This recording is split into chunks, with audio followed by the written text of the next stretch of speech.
Not a good day for fantasy football. Obviously, we have a ridiculous amount of injury updates. I actually just submitted our tight end 2 rankings this week. I'm actually going to have to go over to the site and update them because I had George Kittle at tight end 2. I mean, I thought that we were going to see just an absolute blow up spot with no Deebo Samuel. Now it looks like this Niners offense may have no Kittle, may have no Deebo, have no CMC. I actually possibly have to go find a different option of who we can start other than Brock Purdy. Because if you have no Deebo and no Kittle, how the hell can Purdy be anything to get excited about in what should be a low scoring game against the Rams? So, yeah, there are a lot of injuries that we are going to discuss. Definitely don't want to waste too much time here. We have a bunch of teams that we need to get to. So let's go ahead. Let's pull up our first team here. This one coming out from Etiquette. My friend, appreciate you. Going to be excited to check this out. This is a 12-team, 2 wide receiver, single flex format. So the wide receiver depth not going to matter a ton here. And as we pull this up at quarterback, we are sitting with Jalen Hurts. Definitely think if we have Hurts, you don't need to start another, right? You're able to you don't need to roster another. You're able to drop Matthew Stafford. I think Stafford's a very, very easy drop now that you're in a situation in which you have no Puka, you have no Cup, you have 5 players on the IR. So I would let go of Matthew Stafford. Just roll with Cup. You're going to start him every single week regardless. Going over to running back, we have a couple anchors. We have Barkley. We have Mixon. Now, obviously, in the case of Joe Mixon here, this is a running back that misses practice today. So it looks like Cam Akers may actually be the guy. So if Akers comes in to replace Joe Mixon here, it sucks for teams that don't have the depth, but we have Jordan Mason, so we're able to just go through and play Mason. I mean, no harm, no foul. We are going to be just fine. Going over to what we have with the other depth piece, we have Najee Harris. I mean, Najee's okay. As an RB4 on your team, I think obviously is completely fine. The main issue that you're going to have with Najee is he's splitting pretty much 50-50 now with Jalen Warren. So since he's splitting 50-50 with Warren and he really has no receiving upside in what should be a pretty bad offense, I don't necessarily know if we're excited about Najee rest of season, but have him as your RB4 is completely fine. Very different relying on Najee as your RB4 than your RB2. Going over to wide receivers, sounds like Jefferson is going to be good to go. We have Calvin Ridley, George Pickens. So some guys that are candidates to be our wide receiver 2 on this team, obviously both in bad offenses. So not super excited about either or, but we have Quentin Johnston and Marcus Robinson. Over at tight end, we have Kyle Pitts. Pitts, if you're looking at a snap participation, is actually way up in comparison to what we've had with the past. So definitely still a much better tight end than he was when you had Arthur Smith here. Still a much better tight end than he was when you had Jonnu Smith in town. So definitely more excited about Kyle Pitts, but I think that you still want to roster a second tight end. Like, honestly, if I'm looking at this, I would way rather roster a second tight end here than a second quarterback with Matthew Stafford. So what I personally would do is I would cut Stafford, pick up another tight end off the waiver wire. Obviously, we need Jordan Mason because of the Joe Mixon injury. So we're going to play Mason in the short term. Once Mixon comes back, then maybe at that point, if you wanted to sell Jordan Mason and Ridley and go get a true elite wide receiver 2, you can do that. But to be honest with you, I think you're chilling. I don't necessarily think that there's much to do. This is a phenomenal team. It's the second best team according to the league analyzer. I mean, much better than some of these teams that are down here at the bottom. I just move on from Stafford and instead pick up that backup tight end. But thank you again. Really hope that I was able to help you out here, my friend. And let's move this over to the next question. I do want to remind everybody, of course, you can purchase a team review, start set question, a trade question, literally any time of the day over there on flockfantasy.com.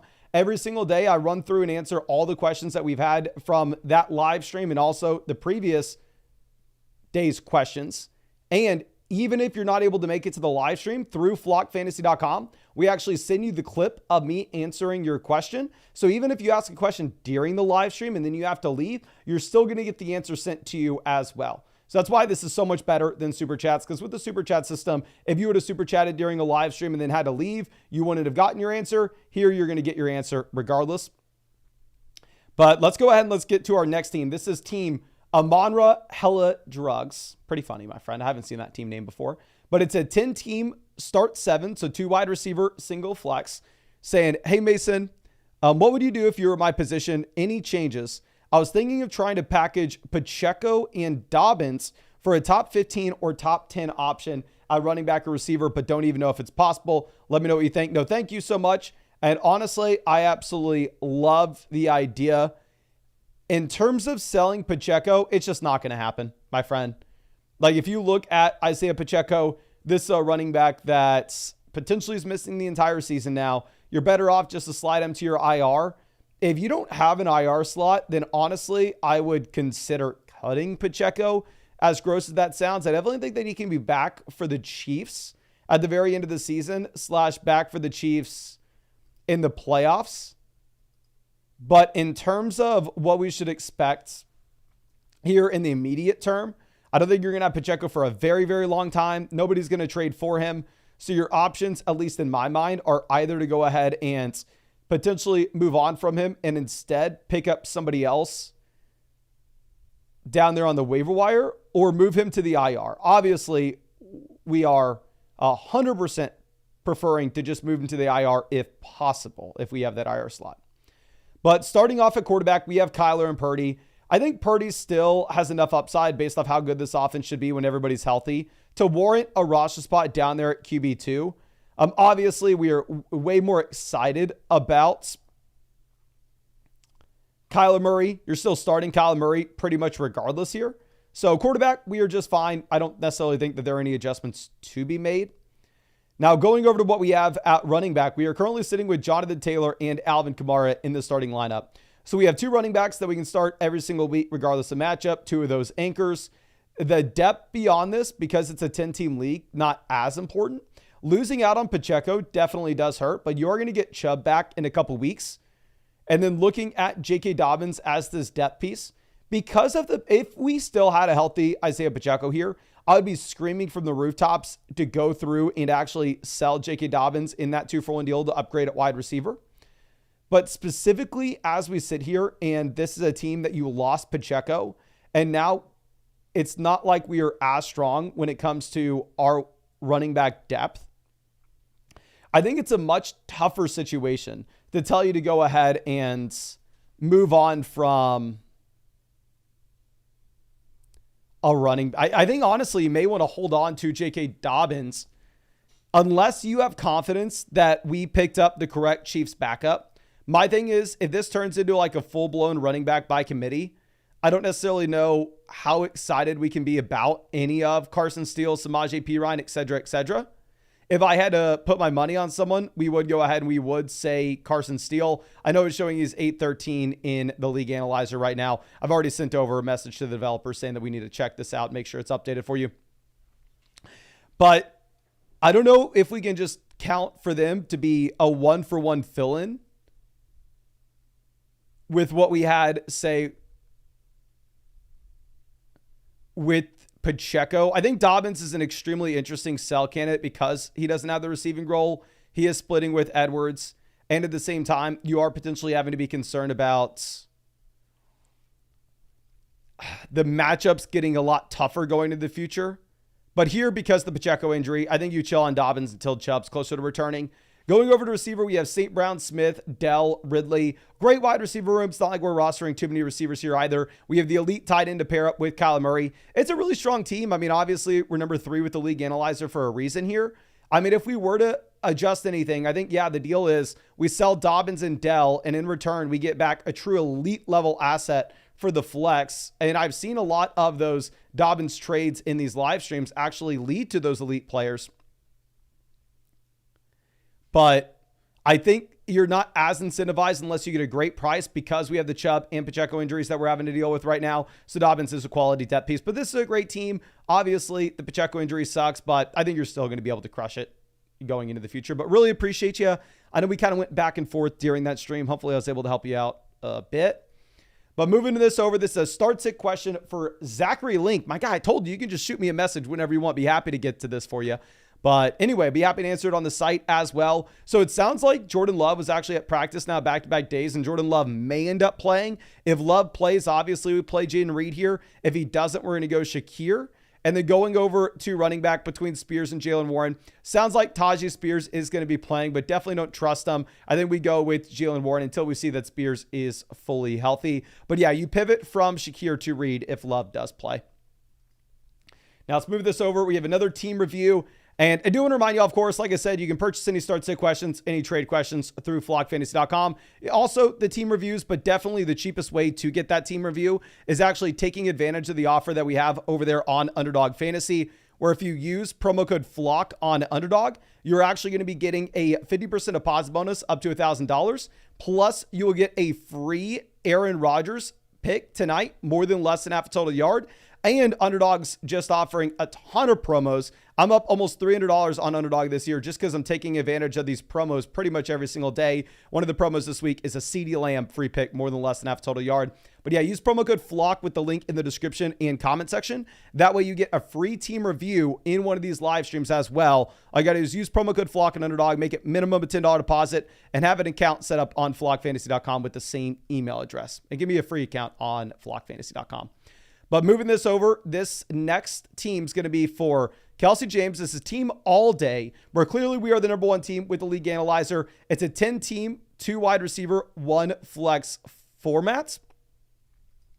But let's make sure we can see the team name here. But says, first confirmed account that didn't get the voucher from Underdog here, but we got you hooked up afterwards, my friend. I'm looking to package Daniels and a piece to upgrade at running back or receiver.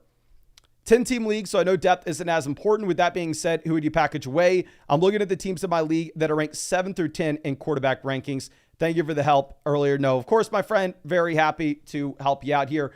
But anyway, checking out the squad, 100%, I'm in agreement with you. The move that we want to be making is we want to be looking to send away Jaden Daniels to see if we can get an upgrade elsewhere when we already have Jalen Hurts. Now, of course, with that being said, since it's the league where you only start 2 receivers and 1 flex, so the wide receiver depth doesn't matter too much here. I'm actually not going to be looking to upgrade over any of these receivers. Obviously, we are already in a phenomenal spot at receiver. We have 3 wide receiver ones with St. Brown, Harrison, and Rashee Rice. It's a big reason why we are the number 1 team with the league analyzer.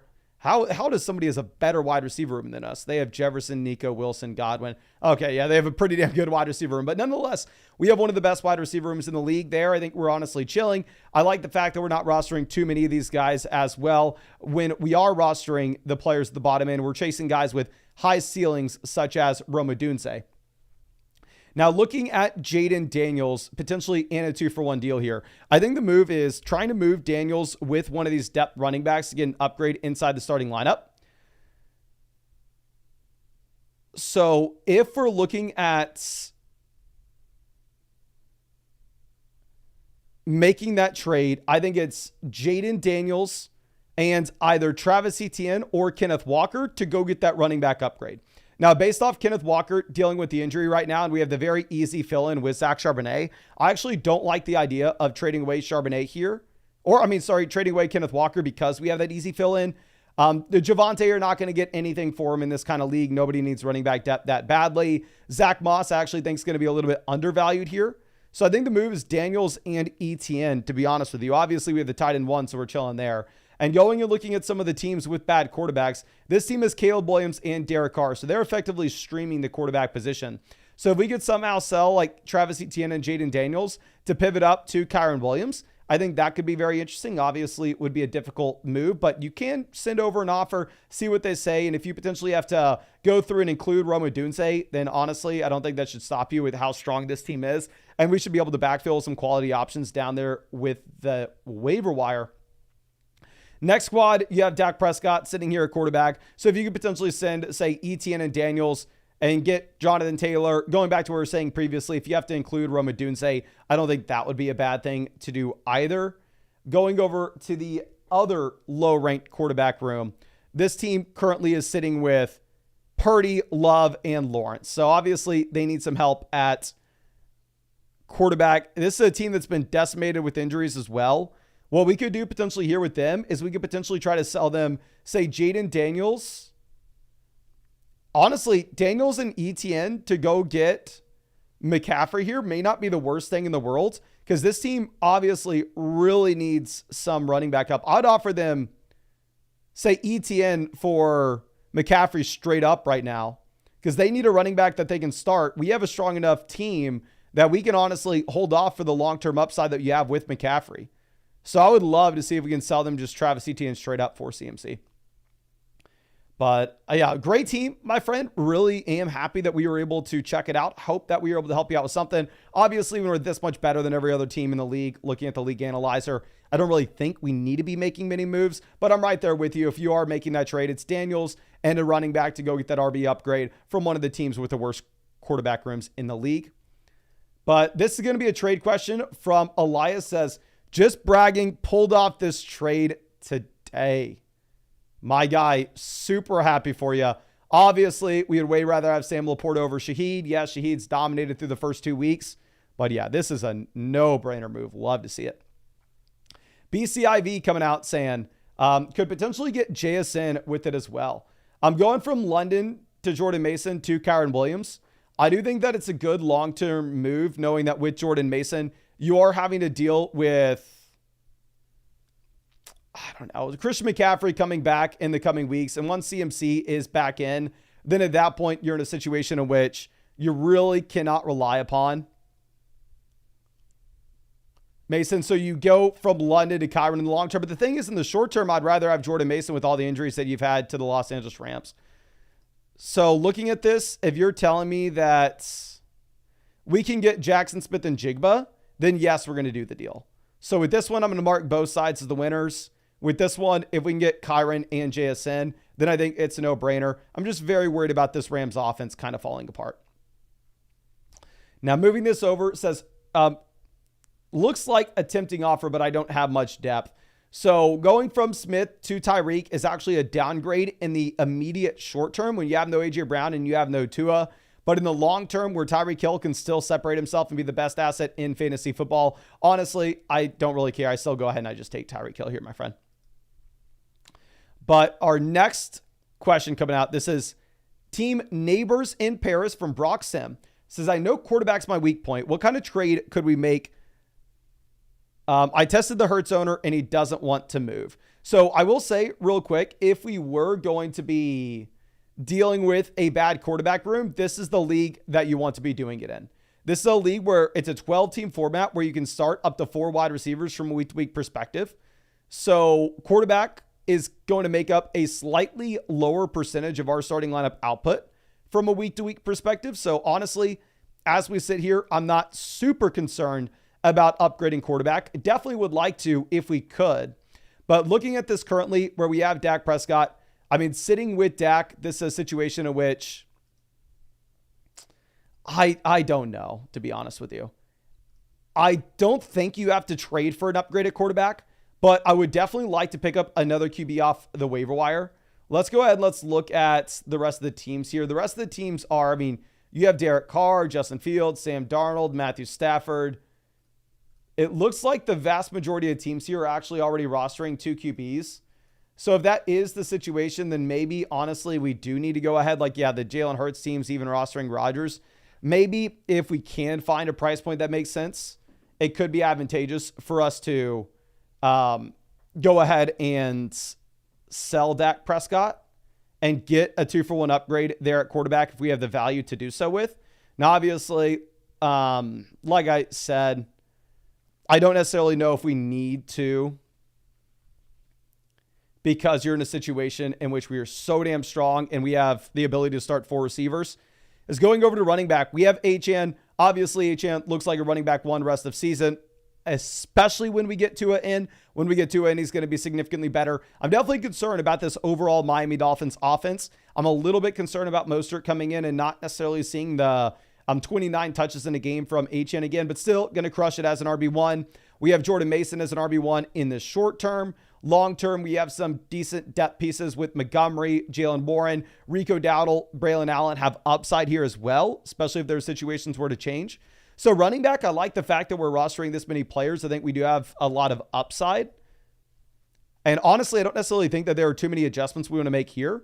Going over to wide receiver, we have Lamb, Neighbors, and London. So if this was a league where you started 2 wide receivers and 1 flex, honestly, I think you could be compelled to maybe sell one of these running backs with Dak to go get that QB upgrade. But honestly, I like the depth that we have here at running back and wide receiver, considering that this is that 12-team start 8 format. Going over to tight end, we have the tight end 1 overall in fantasy with Trey McBride. Very frustrating that you have the dump from Isaiah Likely this past week. So sadly, you're not able to get a ton of value from Likely right now. If we can still find a team that's really struggling at tight ends, like this team, Ferguson and Kmet, this team sitting with Dallas Goedert as their lone tight ends. Let's see if we can find someone. This team has David Njoku and Hunter Henry. Obviously, if we could sell like Likely and Dak for Josh Allen, we would do it in a heartbeat, but there's just no way that happens. If we could sell Likely and Dak for Mahomes, we'd do it in a heartbeat, but I think that's probably unlikely to happen as well. If we could sell Likely and Dak for Jalen Hurts, we'd do it in a heartbeat. And this team has Evan Ingram and Freiermuth, so I think that's really the only expendable piece. If you don't want to do that, I think the other move potentially is just to chill with this team, understand that we're going to be dominating at the flex spots. We're going to be dominating at receiver and running back. Yes, quarterback, we're going to be probably outgunned from a couple of the other teams in this league. But at the same time, because you can start so many players and it's a deeper format in general, that doesn't matter as much. But yeah, overall, I think it's a great squad, my friend. I don't necessarily think that there are too many adjustments that you need to be making here. So if there's anything I can do for you, don't hesitate to reach out to me and let me know. But really do appreciate you and really hope I was able to help you out here somewhat. But let's go over to a start sit question. This one coming out from Money Mitch. Much love, my guy. Appreciate you. Going to be happy to dive into this for you. Now, this is a start sit question. You're saying, love the site. Thanks, Mason. No, thank you so much. And yeah, honestly, I've had a lot more fun doing the questions and live streams and stuff through the site because it's just so much better for me to get all this information and know also that all of y'all are getting the answers too and not having to leave early. Or even if you do have to leave early, it gets sent to you. But anyway, looking at this right now, we are choosing between Aaron Jones, Braylon Allen, Jalen Warren, Ezekiel Elliott, and Jalen Wright's not going to be appealing with how bad this offense is with Mostert coming back in. Zeke, it's very hard to know what the role looks like at the moment. Braylon Allen, Jalen Warren, these guys are pretty much just premium handcuff backs that are desperation plays if you really need to. I think it's very easy to go ahead and take Aaron Jones here. Looking at the flex spot, I mean, here you could potentially... No, you can't pivot. I mean, if you were to pivot from Tank Dell, it would be to Roma Dunse. And even if Keenan Allen were to miss, I'd still rather have Tank if he's good to go this week. So yeah, I think it's a solid team. I think you're going to get a bump, especially with Garrett Wilson, where Wilson's going to be much better going into the future. But much love, my guy. Hope I was able to help you out. And let me move back over to what we have in the live chat. If you have any questions, feel free to drop in the live chat. We'll be happy to answer as many free questions as we can get to. Liam says McLaurin or Ridley as the second flex in a full PPR format. This one is Ridley here relatively easily, but it also sparks an interesting question that I need to ask y'all. So I previously was expecting, and I was previously planning on starting Terry McLaurin over DeAndre Swift in my second flex spot in the Flock League this week. However, Swift does have a very good matchup. McLaurin obviously has been very bad. If we are looking at this right now with the underdog pick'ems, the projections that you have with McLaurin versus DeAndre Swift, currently Swift is higher, lower, 73.5 total yards. Whereas Terry is higher, lower, 47.5 total yards. It is scaring me off. Obviously, we'd assume that Terry McLaurin has a few more receptions and in a full PPR format, that'll make a difference. But Swift, it's a 1.23x multiplier to score a touchdown, and Terry's like a 1.87x. So I moved over DeAndre Swift into my starting lineup over Terry McLaurin. Can y'all please spam the chat and let me know what direction you would go with in your team this week? Would you rather have Terry McLaurin or would you rather have DeAndre Swift in your lineup? Would you rather have Terry or Swift? Please let me know. Okay. And let's see what people are saying. Because this is something I need to figure out. I'm Swift, Terry, Swift. Terry Swift. Okay, so it looks like most people are saying DeAndre Swift. And yeah, like I said, that's something that I personally need to figure out for my own team. Let's move this over. Barty says, Chad, is Puka good when he returns? I would imagine. Do I think Puka is going to be a locked and loaded high-end wide receiver 1? Probably not. I mean, if Cup's out, then yes. But I think Puka still will be somebody that you can definitely start when he returns. Okay. Devin says, start Jordan Love over Jaden Daniels if Love plays. No, I wouldn't. I would go ahead and not take Jaden Daniels for the rushing upside. No reason to risk Love in that instance. Beador says, Madison or Najee in the flex? Definitely Najee. I mean, if you are looking at Alexander Madison, the usage fell dramatically from week 1 to week 2. Does look like it's going to be a lot tougher to get excited about Alexander Madison. But let's move this back over to the questions that we have on the site. Do want to reiterate, of course, you can ask any question that you want over there on flockfantasy.com at any time of the day, and the answer will be sent to you as soon as I answer it on the site. Even if you're not in a live stream, you'll get a clip of it. So it'll be perfect. And also, you can buy a start sit question, trade question, or a full-blown roster review. But I will reiterate, definitely the easiest way to get a roster review, or the cheapest way to get a roster review from myself, is going and using promo code FLOCK on Underdog Fantasy. Take advantage of these pick'ems that they have right now. Also, if you use code FLOCK, you're going to get that 50% deposit bonus up to $1,000. Plus, with code FLOCK, you will also be getting an Aaron Rodgers free pick, more than less than half total yard. And on top of that, you actually have additional promos, such as the CeeDee Lamb free pick. Right now, the promos in the lobby that I'm going to definitely be taking advantage of later in the live stream. Lamb more than less than half total yard, a 30% profit boost, and then a free gimme pick as well, which I'm actually up $300 with Underdog Pick'ems this year because of the promos, not because I'm good at them, but because I know how to take advantage of the promos. Okay. Well, let's move this over. This is the Guzzler. It says 1-1 so far. We traded Jameson for Waddle. Love that move. Absolutely no brainer for the long term when Tua does come back. Looking at this team with the league analyzer, we are sitting at number 1. It's a team that it's a 10-team format, 2 wide receiver, 1 flex league. So the wide receiver depth does not matter in the slightest. And 100% we need to be making adjustments to this squad, my friend. Going over to quarterback and tight end, having Kyler and Laporta, we have a QB and a tight end that has a ton of upside. But to be honest with you, obviously with Laporta being very disappointing, and with Kyler not being somebody that you had a draft where Jalen Hurts was going, where you had a draft where Josh Allen was going, I am completely fine with you deciding to go ahead and roster 2 quarterbacks and 2 tight ends. Now, of course, the question comes down to if Love comes and pops, can we sell him for somebody else? And if so, I mean, I would absolutely love it.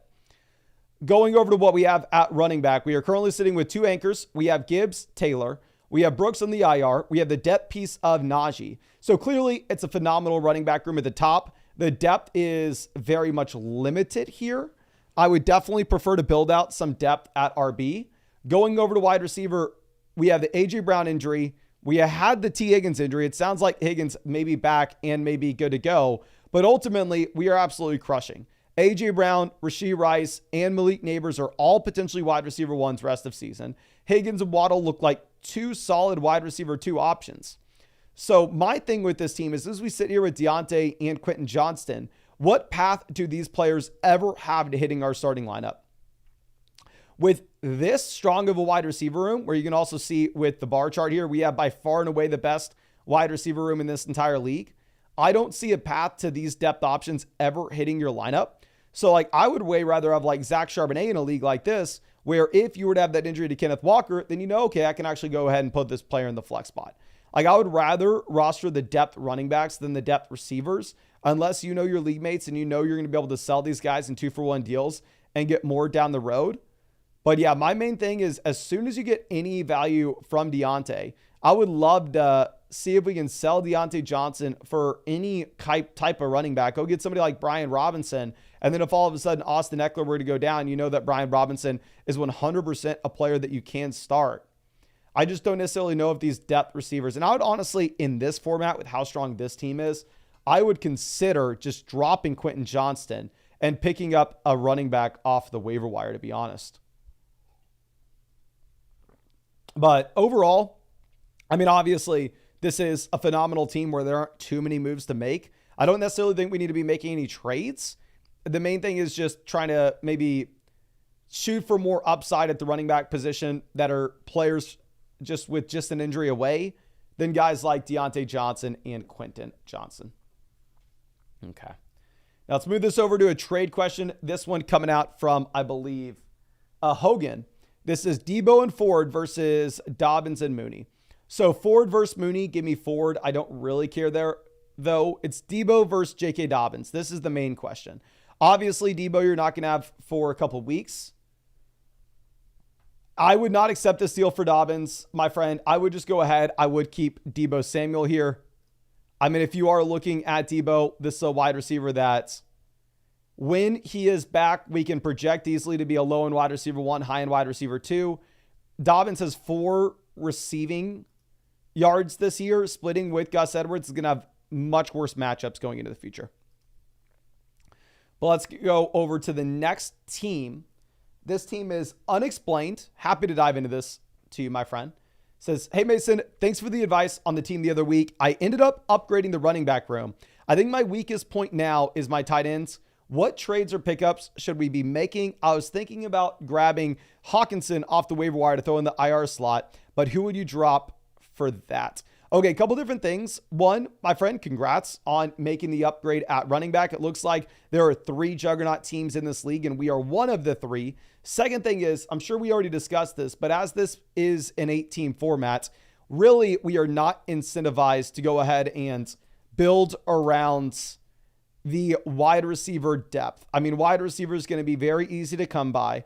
Instead, we want to be pivoting over to elite level running backs where we can. And with this being an 8-team league at the same time, actually having an elite quarterback and having an elite tight end is one of the very few ways that we can actually separate ourselves from the rest of our league mates. So if we're looking at this here, what I probably would want to do right away is honestly, I would be looking at if we can to go ahead and see if we can move on from Dak Prescott and get an upgrade elsewhere. Like if we are looking at Dak, this is a situation in which, yes, he is a decent real life quarterback, but you don't have the rushing upside. Can he be a top 4 player in fantasy? No, he cannot be. With no rushing upside, I find it almost impossible to imagine Dak Prescott as a top 4 QB here. That's what he would have to be a high-end QB1 in this 8-team league. So if we can move on and get an upgrade there at the quarterback position to somebody like Josh Allen, Jalen Hurts, I think that is how you differentiate a team like this in a shallower format where obviously we are crushing everywhere else. Going over to what we have at running back, I mean, we are currently sitting with Achane, Kyron, Kenneth Walker, Najee, Ford, and Blake Corum. So I'm a little bit concerned with Achane, Kyron at the very top. Obviously, these running backs have been killers so far, have been phenomenal. But based off how bad their offenses are going to be going into the future, I am just a little bit concerned here. Going down to the depth pieces at running back, we have Najee, Ford, Blake Corum. In terms of what we could potentially be doing with the depth RBs, it's very hard to find anybody in an 8-team league. And, oh, dear God. Thank you for letting me know this is the wrong team. We clicked the wrong team. Oh, this is embarrassing. Let's go ahead and let's move this over.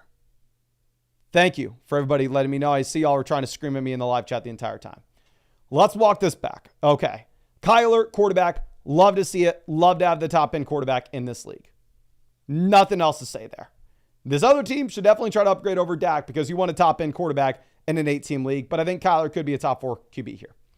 Going over to running back, we have Gibbs in an elite offense. We have Jacobs in an offense that will be improving.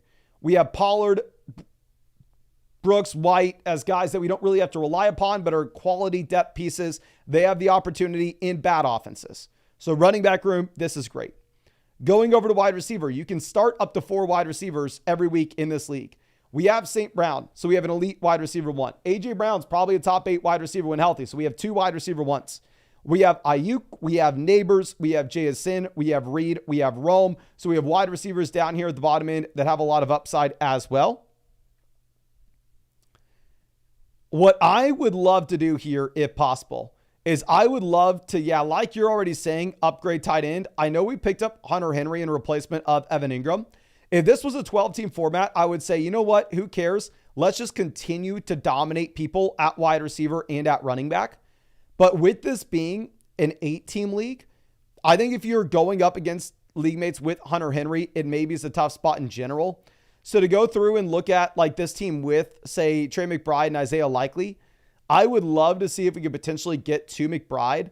Like if you're able to sell, say, Jackson Smith-Njigba and Evan Ingram and go get to Trey McBride, I think that would be an absolute no-brainer. I'd be willing to go like JSN, Tony Pollard, and Evan Ingram all to get to McBride and quote-unquote overpay for the elite tight ends. That's what this team may end up needing because they are sitting here with Devin Singletary as their RB3.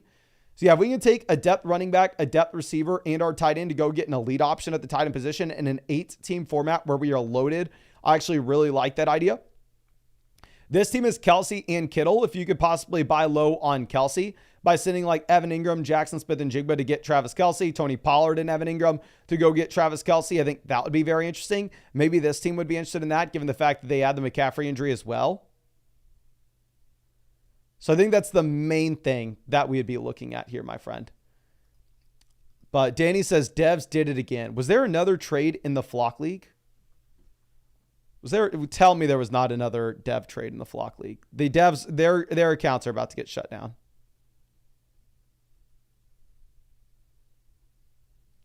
Okay, no, it was just the same one from earlier. Yeah, but damn, the Lamb one. Yeah, y'all see in the Flock League video that came out, the Devs are losing their mind with trades right now. But anyway, let's move this over to the next team. This is the Mahomies. This is an ESPN league where it looks like a bunch of y'all got to get some better profile picks in here. Why do we have so many ESPN helmets as profile picks? It says, I just traded Lamb, White, and Njoku for Ayuk, Kyron, and McBride since I was 0-2. But my ranking here plummeted. We actually already looked at this team for you, my friend. I'd be happy to look at it again just in case you didn't see us earlier. But yeah, let's go back to the Mahomies. We looked at this yesterday. At quarterback, we have Patrick Mahomes. Obviously, a QB that we can start every single week regardless. Going over to wide receiver, Ayuk looks even better now that you are sitting here with the George Kittle injury. You have the Kittle injury. You have the Debo injury. It looks like Ayuk's going to be the main engine of this Niners offense. Going over to running back, Kyron definitely takes a hit with all the injuries that we've had in Los Angeles. I wouldn't mind throwing Kyron on the trade block and seeing if we are potentially able to go through and maybe upgrade to a different running back that's a little more appealing, just in a better offense. Like this is a 2 wide receiver, 1 flex league, so the depth here doesn't matter much. Like if you're able to take Likely and Kyron Williams and send Isaiah Likely to a team that has absolutely nobody at tight ends. Actually, that team doesn't even have a running back for us that would interest us. This team has Dalton Schultz, Tyler Conklin at tight ends. Honestly, I wouldn't mind sending Kyron and McBride to go get like Bijan Robinson and just go get the true elite level running back here. You have 5 offensive linemen on the IR in Los Angeles. You have Puka and Cup both banged up as well. Running back depth with this team's perfectly fine. Wide receiver is great through the first 3 spots. Obviously down here, it's a little bit tougher. In terms of what we are really going to be looking to do at this team, I think you just have to be churning the waiver wire options here, particularly at the bottom end at the wide receiver position. I mean, this week, even now we have a gross spot that we have to put, into our second flex. We probably start Kyron Swift at running back, Ayuk, DJ Moore at receiver, Jameson at 1 flex spot. The other flex spot, I don't even know who we would start. So the depth here is maybe a little bit limited, which on that front, I think the main thing that we're wanting to do is just churn the waiver wire. But I think that's all I have for you. Again, really do appreciate you, my friend. Hope that I was able to help you out, and hope that you saw us review the team yesterday as well. But that Morris kid coming out with the trade says, started 2-0, moved Dobbins and Nico for St. Brown and Montgomery. What are your thoughts? I would way rather have Amon-Ra St. Brown over Nico Collins, and I'd probably rather have Montgomery over J.K. Dobbins. So I think you made out like a bandit. This is another instance of somebody selling J.K. Dobbins and just getting a phenomenal return here. I absolutely love it, my friend. Love it. But Dave says, coming out with the trade question. This is another option that was offered to me from my league mate. Which of the trades would you prefer? This one seems much better, just losing out on potential high ceilings of Tank and Reed. Okay, so looking at this, going from Mahomes to Hurts, slight upgrade. Dell to Waddle, lateral move with the injury to Tua. Reed to Zamir, definite downgrade now that you have Love coming back in. If you can afford to just go out there and pay up for the elite level quarterback, I think you can take Jalen Hurts here. If you can afford to pay up for the elite level quarterback, I think you can take Hurts. Well, let's move this over to Omar's question. Says, got burned with injuries, not a lot of depth, not sure if we should ride it out or make moves. In a smart league, so basically all major waiver wire targets are picked up. Also struggling in which running backs to move forward with. Thanks. So thank you, my friend. Real quick, just to let you know, with ESPN here, or actually, is this Yahoo? Whether it's Yahoo or ESPN, you should be able to link this with the site where you can actually see the league standings, and we can just get a lot more information about the league and everything, my friend. So if you haven't done so already, I would highly recommend seeing if you can go ahead and link your team just on the My Teams page. But anyway, this is a league where you only have 2 receivers and 1 flex, so depth doesn't matter too much. We have Jaden Daniels at quarterback going over to the bench. We are not rostering another QB, which is a completely fine spot to be in, of course. Now, I can already tell one thing that we're really going to be concerned with is the allocation of the bench spots. We go over to running back, and this is the main thing that is going to be painful here.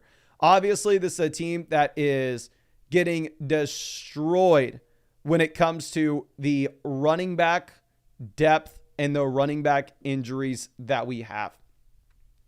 We have the injury to Kenneth Walker. Not only do we have the injury to Kenneth Walker, but we also have the injury to Isaiah Pacheco. And we have Jonathan Brooks injured as well. So with Pacheco,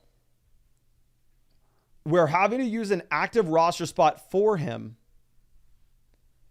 And we don't even know if he's going to be back at any point this season. Now, obviously, if you're expecting Jonathan Brooks to come back in week 5, it's not a big deal because we can move Pacheco to the IR and move Brooks back up to the active roster. But right now, this is a team that the lack of depth is killing us. Especially, this week, we may be starting Samaje Perine and Braylon Allen. We may be starting Samaje Perine and Bucky Irving at running back. Going over to receiver, we have Jefferson, Waddle, Dell in the starting lineup. Down here in terms of the depth that we have, we don't really have any wide receiver depth. I guess we have Xavier Worthy, but Worthy's the only wide receiver of significance down here on our bench. Like Tyler Johnson's barely worth a roster spot. Going over to tight ends, we have Kyle Pitts. Pitts is still seeing the snaps, seeing the bump in the amount of routes that he's running with no Arthur Smith and with no Jonnu Smith in this offense. So I do think that Pitts will be better going into the future. Like, given the absolute disaster that the tight end position is so far, I'm completely fine chilling with Kyle Pitts at this point. But as we sit with this team, I think definitely the thing that we need to consider doing, which I never say this in leagues where you only start 2 wide receivers and 1 flex.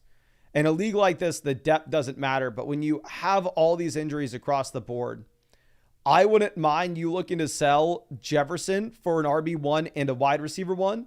Like, if you could pivot from Jefferson to get, say, like Kyron Williams and Brandon Ayuk, or pivot from Jefferson to go get Nico Collins and Kyron Williams. You can go to the rankings on the site, look for a running back that's inside the top 10 rankings, a wide receiver that's inside the top 12. I think that would be something that's very interesting for me here.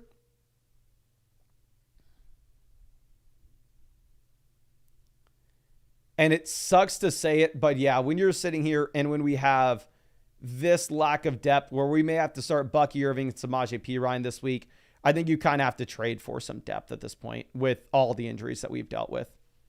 But I really do appreciate you, and I really hope that hopefully we get some better injury luck soon. But this next question coming out from Revenge of the Dubs says, hey, Mr. Mason, this year's my first real draft. I think I did okay, but would love to hear the opinion on the team.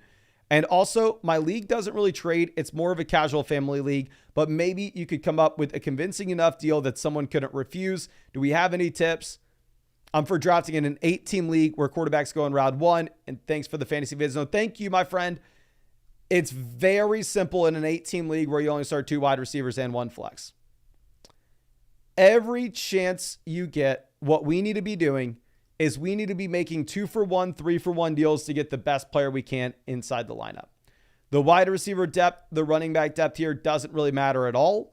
And instead, you are highly incentivized, if we can, to build around the elite level tight ends, to build around the elite level quarterback. So that is a big focus here, my friend, where we would love to see if we could potentially go through and hammer in upgrades at quarterback and tight ends. Now, to go through and try to find a spot where this does make sense. The expendable assets that we have on this team are maybe the players that have cap ceilings overall. Looking at, say, Rachaad White here with a cap ceiling based off the offense that he is in.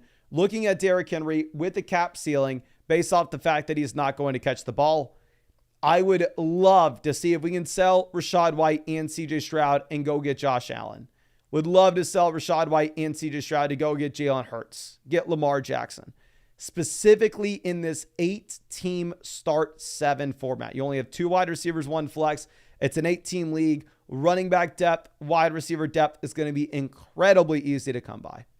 The next thing that I would love to do is see if we can package together maybe one of these receivers that has a cap ceiling with a tight end to see if we can go get an upgrade at tight ends.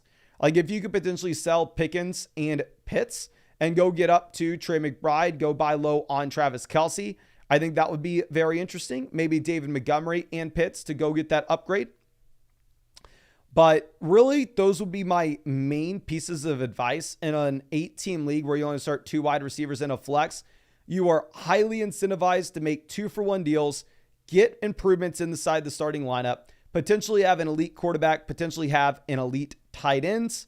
That's the main thing that we are looking for here, my friend. Now let's go over to our next question. This is Reek Squad.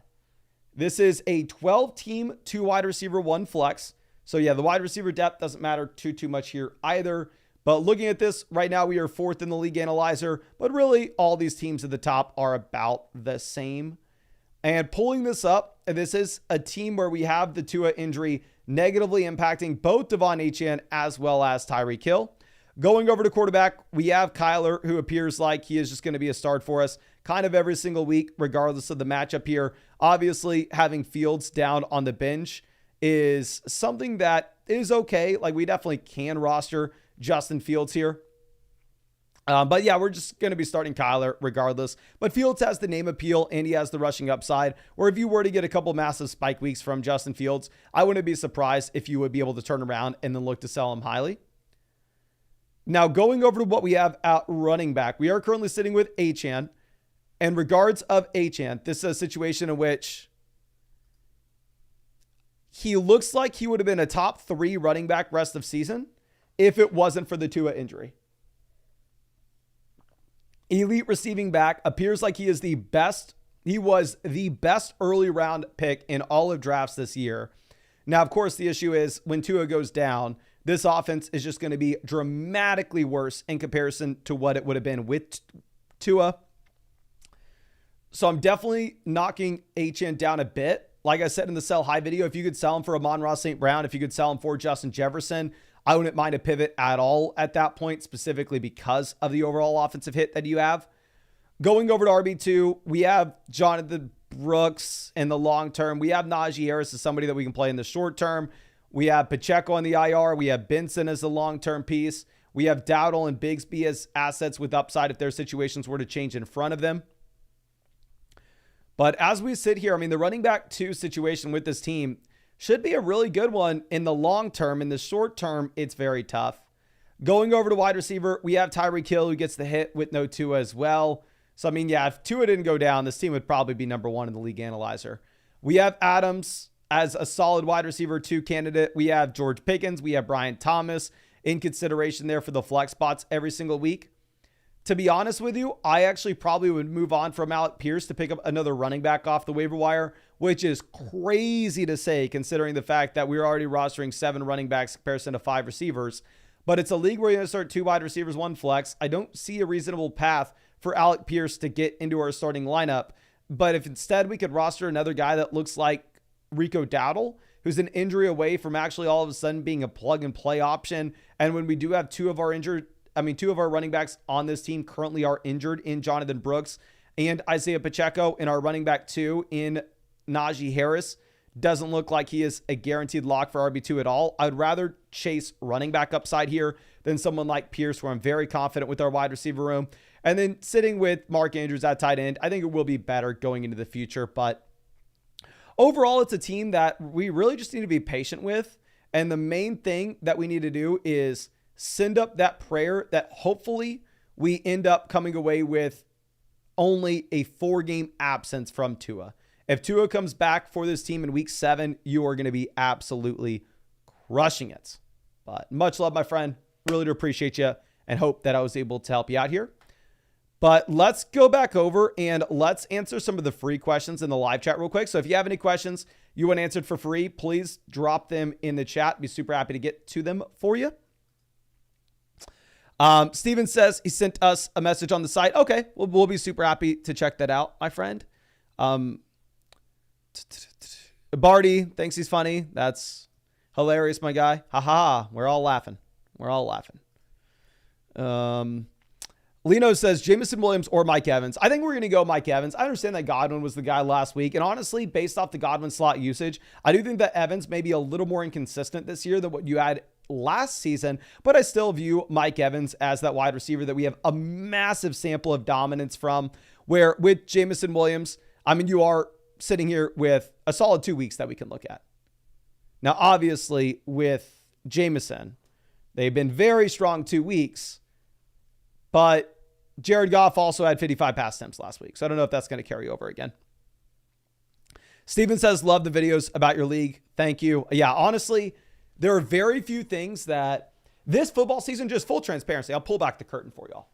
I've had more fun on YouTube this football season than probably any year since the first year I did this full time, which was 2020. But this has been by far and away my favorite football season so far. And the reason for it is doing these questions through the site is just so much better than doing them through super chats. I don't have to be panicking thinking like, oh, did they leave? Did they get their question answered or not? Since we can automatically send it over to them. And 2, I feel like I can give much better answers because of the actual settings displayed and the context. But also because I've been having so much freaking fun with everybody from the site making those videos for the Flock League. So this has definitely been my favorite football season that I've had in a very long time. And a big reason is because of the Flock League channel. Like every video that gets posted there, which obviously we don't have many, like 1 to 2 a week, I watch maybe 5 times over. But Noah says Ridley or Zamir in the flex. I'm going to definitely go Calvin Ridley in a full PPR format. I mean, if you are looking at Zamir White, this is a running back that obviously is a great matchup going up against the Carolina Panthers. But at the same time, you don't have the guaranteed receiving volume for Zamir. I think I'd rather just take Calvin Ridley, to be honest. Okay, so let's move this over. Angelo says go super flex next season. Honestly, I probably won't. I play all my dynasty leagues are super flex, but for a regular redraft league, I prefer it to be 1 quarterback. Noah says Rashad White or Brian Robinson. Gut saying Robinson. If it's a non-PPR format, I wouldn't mind you going with Brian Robinson, but I still think in a full PPR league, Rashad White will have more of the reception volume. Teresa says traded A.J. Brown for JSN and Ridley. Teresa, I'd rather have A.J. Brown. Unless you're like 0-2 and you're desperate and you need points in the lineup. Unless maybe I'm wrong. I just assume that A.J. Brown's coming back in like 2 weeks. Josh says, start Worthy or Josh Reynolds. Oh, Xavier Worthy easily for me. Obviously, Worthy was a player that I wasn't excited to start last week. Got some hate for it then, but I think turned out to be okay. But my thing this week is you have no Pacheco. Obviously, Hollywood Brown's not coming back. So I think this offense is actually going to end up being a little more pass happy, to be honest with you.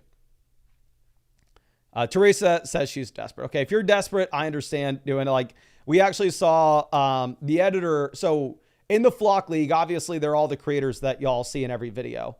But there's also 3 developers from flockfantasy.com, guys that are working on the site every day. We have them in the league, and we also have the editor on this YouTube channel. I'm sure you saw them all if you watched the Flock League draft log. But the editor to this channel had CMC, Nick Chubb, a bunch of injured players, and ended up trading all pretty much his injured players to the 2-0 team, to a developer, to get some production in your lineup right now. So obviously, if you're down bad, you're down bad. Kind of have to go get some production right away. But real quick, if you have not done so already, we almost have 1,000 people watching this. Please make sure you drop a like on this live stream. Would mean a ton for me. And let's go back over. And like I said, you can always ask any questions you want through flockfantasy.com. Purchase to start sit question, trade question, full-blown roster review. Definitely a roster review, though. The cheapest way to get it, where it's only $10, is to take advantage of the offer that we have with Underdog Fantasy, which is the link in the description, the link in the comment section. If you use promo code FLOCK on Underdog Fantasy, you're going to be getting a 50% deposit bonus up to $1,000. Plus, for tonight's game, you'll get a free Aaron Rodgers pick, more than less than half a total yard. And Underdog is just doing a ridiculous amount of promos every single day, regardless, where you can actually see that they also have a CeeDee Lamb free pick out there right now for everybody. And I'm actually almost up $300 with Underdog Pick'ems this year. Not because I'm any good at them, but just because I've been taking advantage of all these promos they've been dropping every day. But let's move this over. This question is Mahomes versus DJ Moore. League's a half PPR format, negotiating for possibly more coming. Right now, I'm trying to get Ridley thrown in for Hawkinson in a bench piece. But right now, he's agreed to the deal, which side would be a good piece straight up? I think it definitely depends on you and your personal values.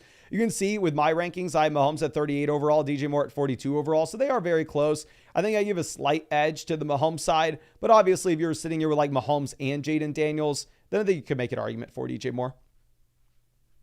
But let's move this over. This one coming out from Dalen says, I feel like I need to upgrade. We're going from Higgins and Keon to Ramondre Stevenson here. If you're looking at this swap, I actually feel like we are selling low on T. Higgins. I would actually rather have the Higgins and Keon Coleman side. Like right now in the Flock League, I'm sitting with Ramondre Stevenson. And what is actually very funny is, here, I will put my money where my mouth is right now. Avery in the Flock League has both T. Higgins and Keon Coleman. I will go ahead and I will offer him Ramondre Stevenson straight up for both these guys. I just got the most disrespectful offer I've ever seen in my entire life.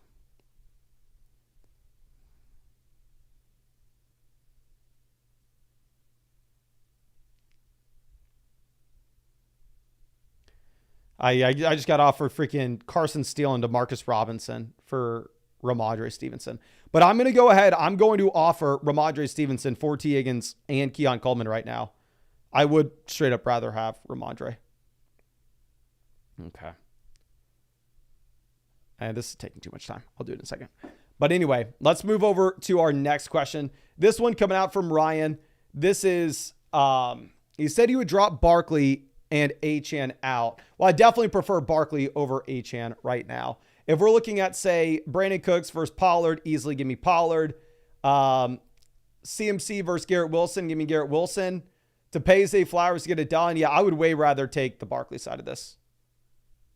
Honestly, even if you take out Barkley, Achane, I think I could still make an argument for Wilson and Pollard here. I think this is your last shot to buy low on Garrett Wilson. If you look at the market share numbers for Wilson in this Jets offense, I think you are going to see him blow up tonight if Rodgers looks anything like a real quarterback. Now, J-Duck says this was offered to me. Is it worth doing it, or is it a lateral move? So Kupp does dodge the IR. Going from Brian Robinson to Kenneth Walker, it's Brian Robinson by a mile. Metcalf to Kupp and Watson. And it sounds like we're getting Jordan Love back soon as well. Kupp dodges the IR. Now it's maybe because the Rams have 1,000 players on the IR, but still, I think I go Walker, Kupp, and Watson. If we are like 2-0, especially where you can wait for this upside rest of season. Okay. Sean says, is Kenneth Walker out tonight? I can almost guarantee that Kenneth Walker is not playing tonight. I am sitting here with 100% certainty that Kenneth Walker will not be playing in tonight's game. Now, Fitter Boys coming out. Appreciate my guy says, I just traded London and Worthy for Shaheed and Christian Kirk before week 2 started. I really do not like that. Yeah, I mean, I would rather have London straight up over Shaheed and Kirk. But yeah, I think honestly, maybe that is why when we look at this with the league analyzer, we are down here. We have an uphill battle, my friend. This is going to be a tough situation. We are currently down here with one of the 3 worst rosters. Good news, bad news is we have no wide receiver depth at all. Shaheed's our wide receiver 2. Tolbert's our wide receiver 3. Good news is you only have to start 2 wide receivers and 1 flex. So, honestly, the wide receiver depth isn't going to matter too much here. Now, looking at this quarterback room, Derek says Kenneth Walker isn't playing tonight. Huh? Yeah, somebody asked me if Kenneth Walker was playing tonight. And I said, no, he's not.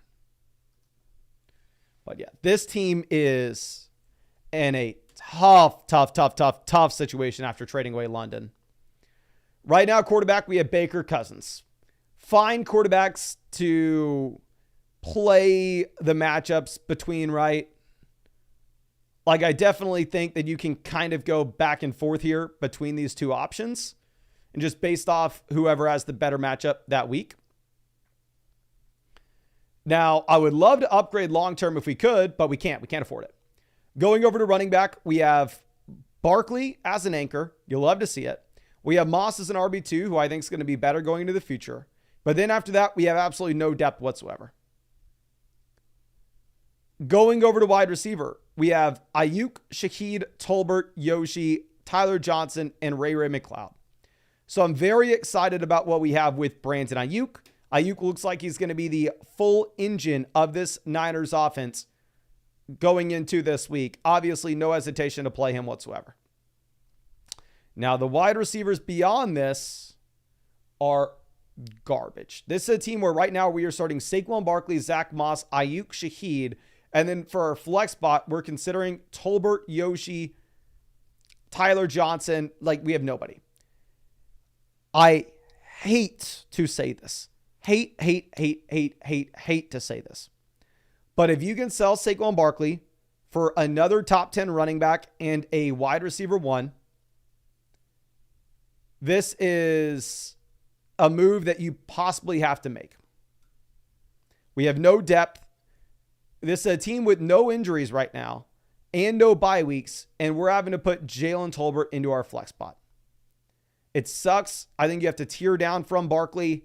Another move is I would also want to go ahead and drop Gesicki to pick up another running back off the waiver wire. So I drop Gesicki, pick up another running back off waivers. Probably drop Ray McLeod, trade Barkley for a running back and a receiver, just because, I mean, it's a tough scene with this. I mean, you knew it was going to be bad when the league analyzer had us as 10th. Looking at the 12th team. Yeah, this team, it could be worse. You could be the Avengers. You could be sitting here with Taj Spears, your RB2. Definitely could be worse. But Ralph says, and if anyone knows how to help with linking a sleeper team to flockfantasy.com. So if you're having any issue linking any of your teams to flockfantasy.com, you can go ahead and send a message in the site issue section of the Discord, which you can find a link in the description for. I'm sure a developer would be very happy to help you out there. But yeah, you should be able to link a sleeper team, no problem. Should be able to link an ESPN team, no problem, or a Yahoo team, no problem. Those are the 3 places that we are linking with. Now, going over to this next trade, I went to Jared, says, you did a team review for me last night, and I ended up pushing this trade over. did I whiff?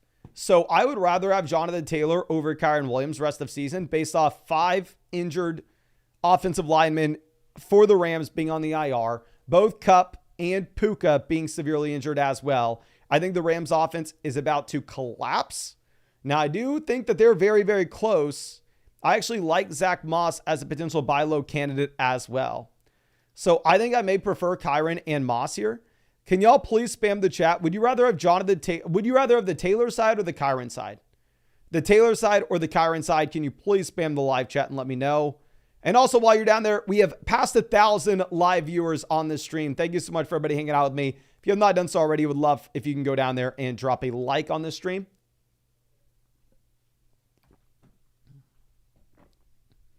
But we got Taylor, Kyren, Taylor, Taylor, Taylor, Kyren, Taylor, Taylor, Kyren, Taylor, Taylor, Kyren, Kyren, Taylor, Kyren, Taylor, Taylor, Taylor. So it does look like most people actually are saying Jonathan Taylor. So honestly, maybe it's an even deal. I just think that with Kyren, you probably have more targets out of the backfield. And I think Zach Moss is one of the best buy low candidates in fantasy right now. Now, Ha Daddy, always asking questions through the site. Much love, my friend. It's a trade that we made. We are looking at London versus Smith. I have them ranked back-to-back here at 28 and 29 overall. Ferguson versus Bowers. It's Bowers by a mile. So we're going to go ahead. We're going to take the Smith and Bowers side here, my friend. Now, 1K11 coming out says, fly, Eagles, fly. Well, let's figure out what Eagles we have to put in.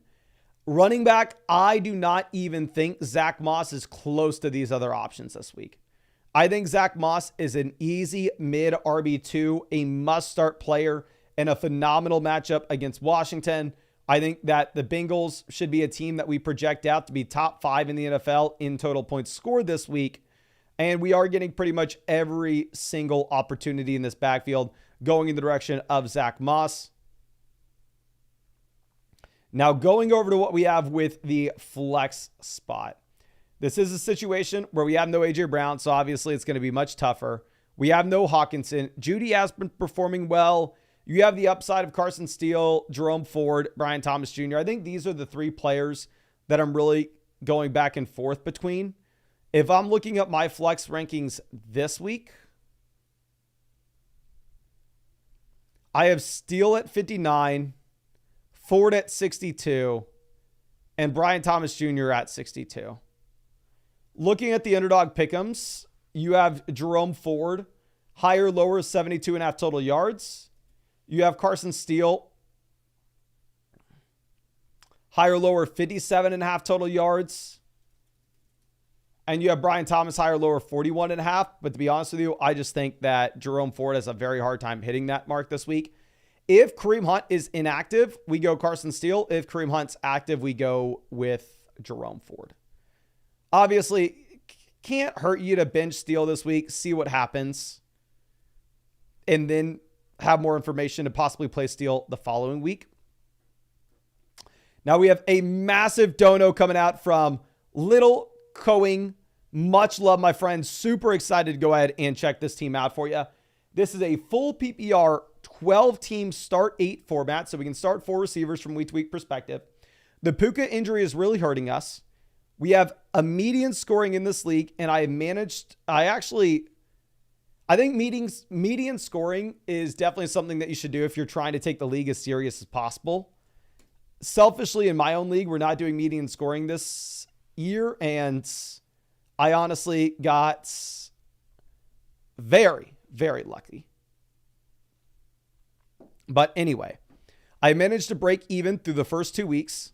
I have several trade offers for St. Brown currently. Curious how low you would sell Puka, or if you think we should ride this out. Sealing a lot of stuff saying he could miss up to 7 weeks. Thank you, my friend. Really do appreciate you and going to be happy to go ahead and check this out. So it's a situation in which we don't need to be full-blown panicking about our record because we are 2-2. We are kind of middle of the road at this point. Now, going over to what we have with the league analyzer. We are currently sitting here at 11. Obviously, not a super exciting spot, but unlike a team that we saw with the league analyzer previously, who was a little bit lower. I mean, he was actually at 10, but you saw a massive gap in the values. It doesn't look like the gap between team 1 and team 11 here is that bad. Like the gap between 1 and 11 is actually closer than the gap between you and the last team. So as long as we're not the last team, I think we're chilling. But pulling this up, looking at quarterback and tight ends, this is kind of a disgusting situation, right? We are sitting with Geno Smith and Mike Gesicki. I would say we have the worst quarterback room and the worst tight end room in the entire league here. With this quarterback room, with this tight end room, I wouldn't mind at all you going ahead and rostering a second quarterback, rostering a second tight ends, and actually moving off some of these players at the very bottom end of this team. Like, I would love to cut Kenneth Gainwell, pick up another quarterback, and we can go back and forth and stream the quarterback position and play the matchups. So I think cutting Gainwell would be easy to pick up another quarterback. Cutting Jalen Nailor would be easy to pick up another tight end as well, and just get 2 shots every single week at the streaming guy that hopefully one of them turns into a must-start player. Going over to running back, hopefully we get Walker coming back in sometime soon, but we have the anchor with Alvin Kamara. And at the same time, we have depth pieces that are quality with Jones, Steele, and Ford. So it's not like it's a panic that we need a situation in which we need a full-blown panic here about having no Kenneth Walker. And then obviously if Kenneth Walker were to come back in, you will be more excited about this running back room in the long term. Sounds like Walker may end up missing this week though. Going over to wide receiver, we have Amon-Ra St. Brown here at the very top of this starting lineup. With St. Brown, definitely an anchor. Really love him holding down the wide receiver position. We're dealing with the Puka injury. This is a league where the depth is a little bit more important since you can start 4 receivers from week to week perspective. But we do have Dell, we have Ladd, we have Shaheed. It's really nice to hit on Shaheed off the waiver wire here. I mean, given the fact that Shaheed is somebody that we can comfortably rely upon. So now, I mean, even with Walker and Puka Nacua both banged up, the starting lineup for this squad probably looks like Kamara, Aaron Jones at running back, St. Brown and Dell at wide receiver. And then for the flex spots, we're probably starting Jerome Ford and Shaheed. So it's not like we're absolutely screwed and we are going to be getting back Kenneth Walker in the long term. So because we have quality wide receiver depth and we hit on somebody like Shaheed, who does look like a startable option right now, I personally wouldn't panic sell Puka Nacua. I think you kind of just chill with Puka on your team and look for the long-term upside. I do still think we make some moves here. I think the moves that we make are primarily waiver wire based. I think you're more likely than not want to go ahead and cut Jalen Nailor and cut Kenneth Gainwell, especially as we have the report today that it sounds like Justin Jefferson is going to be playing this week, my friend. But again, I really do appreciate you. I really hope that I was able to help you out in some way with this review. And yeah, thank you again for everything.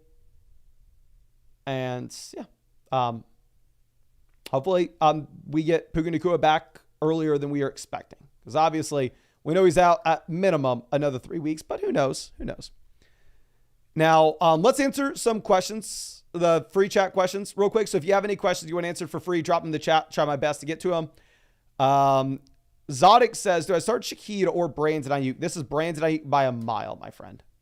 Like not even remotely close right now. You have Debo out this game. Not only do you have Debo out, but Kittle potentially is going to be missing as well. Looking at the pick'ems that you have on Underdog right now, you have Brandon Ayuk higher, lower, 68.5 receiving yards. Whereas if you're looking at Shaheed, we have Shaheed at 52.5 receiving yards. Shaheed is a 1.4x multiplier to score a touchdown. Ayuk's only at a 1.12x. Honestly, I actually make a little pick'em real quick. What are the Rams marks at? What odds could we get to say this is going to be a higher scoring game than people expect? We have Ayuk to score a touchdown, Stafford to score at least 2 touchdowns. And then if we were to throw the 30% profit boost on this, that'd be 15 to win 88.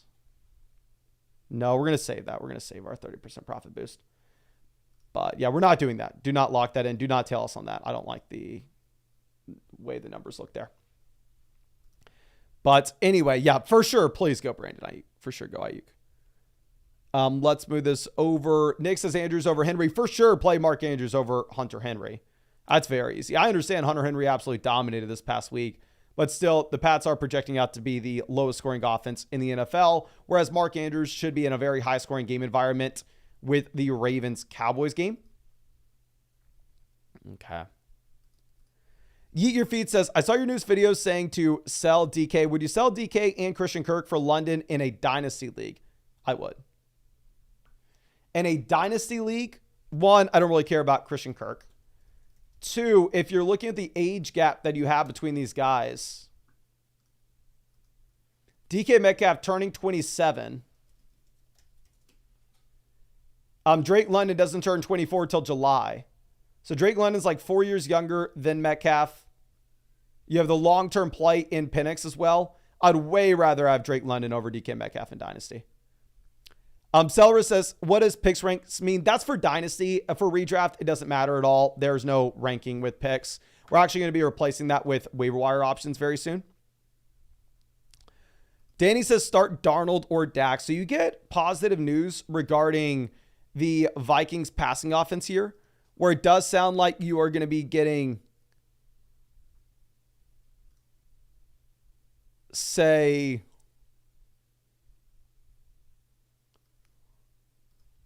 Justin Jefferson back in. I don't know about Jordan Addison. I was just trying to look that up right now.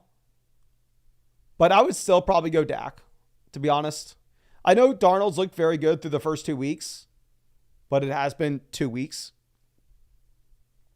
Okay. Flying Picks is how much does the question cost? It's same as Super Chats were. So it's $5. You can slide the scale, whatever you want. If you're actually a member of flockfantasy.com, a paid subscriber, everything's 30% off for you as well if you use code FLOCK. Maybeck says, Reed with Love or Waddle with Skyler. If Jordan Love plays, I'd rather have Jaden Reed. I'm still kind of expecting Jordan Love to miss, but if Love plays, I'd rather have Jaden Reed. But let's go back over and get to some more questions. And of course, you can buy any start sit question, any trade question you want, a roster review over there on flockfantasy.com. I will reiterate, definitely the cheapest way to get a roster review is actually going over there to Underdog Fantasy and using promo code FLOCK and making a $10 deposit. Then you will get a 50% deposit bonus up to $1,000. Plus, you will get a free team review in one of these live streams. And on top of that, you are also going to be getting an Aaron Rodgers free pick, more than less than half a total yard for the game tonight, and a free CeeDee Lamb pick with a bunch of different promos that Underdog is dropping every day. Like I said, I'm up $300 on Underdog picks this year, not because I'm any good at them, but because I've been taking advantage of the promos that have been dropping every day. But let's move this over to Obtainable. This is a trade question where we send Wilson to Tyreek Hill. We get a slight upgrade there with the Tua injury. Pitts to McBride, a big time upgrade. Dobbins to Swift, a slight downgrade. I'm going to take the Tyreek, McBride, and Swift side. Tyreek, McBride, and Swift. And there's a massive gap between McBride and Pitts at this point. Now, JX coming out with a roster review. This is a 10-team PPR double flex league. We're streaming defense. Pacheco's on the IR. I'm getting worried with Pacheco and Kupp, both injured. So if we're 2-0, we do have a little more flexibility here with the Kupp injury, where we can hopefully just kind of skirt by until we end up getting Kupp back in. It's a team that's still number 3 with the league analyzer currently. Going ahead and pulling this up. Obviously, the Pacheco injury does just absolutely destroy you here. But we have a quarterback that we can start every week with Kyler Murray, a quarterback with a ton of upside, both with a passing volume perspective as well as the rushing that we should expect. So feeling very comfortable with Kyler here, obviously. Going over to what we have with running back, we have the anchor with Breece Hall. When we have Breece Hall, we have that running back that we can start every single week, regardless of matchup. It does give us a lot of flexibility here, even if we're a little bit weak at running back 2. You really only need to solve that position once. If we're looking at who we're starting this week, I may actually start Carson Steele over Jaylen Warren and roll the dice. Now, obviously, it is a little bit of a nerve-wracking situation, not knowing what role Carson Steele will have at all.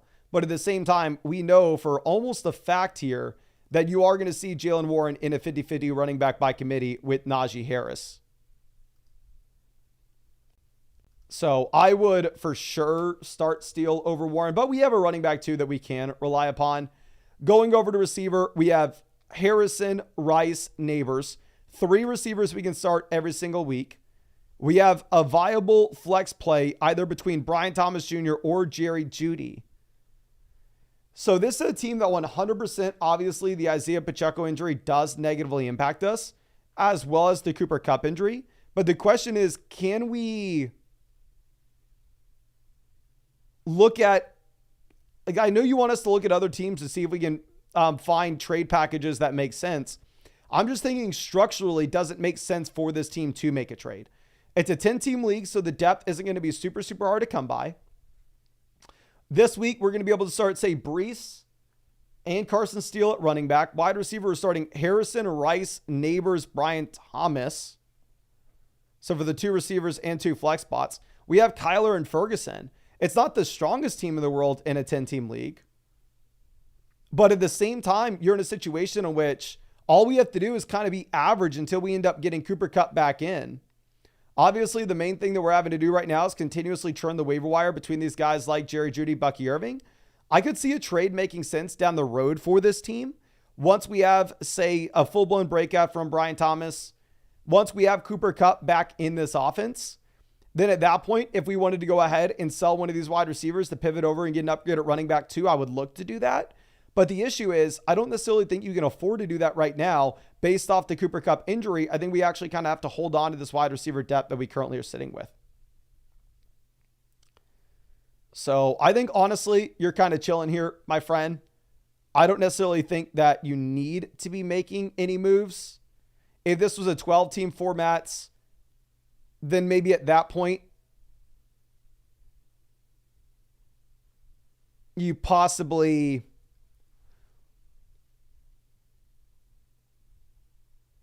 I don't know. If it was a 12-team format where depth's harder to come by, then maybe at that point we're looking to tier down from one of the elite level names that we have. But honestly, I think you actually want to be holding on to the elite level names. In a 10-team league, the Kupp injury still hurts, but we still have a very strong squad. And I think we are going to be able to get by as is, my friend. I really wish I had more for you. But I mean, you also get positive news with Kupp that he dodges the IR. So you potentially have Kupp coming back in sooner rather than later.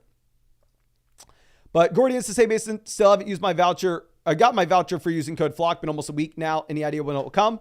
So if you made that $10 deposit minimum with code FLOCK and you have your flockfantasy.com set up with the same email address as what you used with code FLOCK on Underdog, shoot me a message on Discord. We've had one person that had an issue. Most people are like, oh, I didn't know I had to deposit $10. Or, oh, I didn't know I had to have an account on flockfantasy.com. So send me a message on Discord, not in the site issues section, but just DM me directly, and I'd be happy to look into it for you, my friend.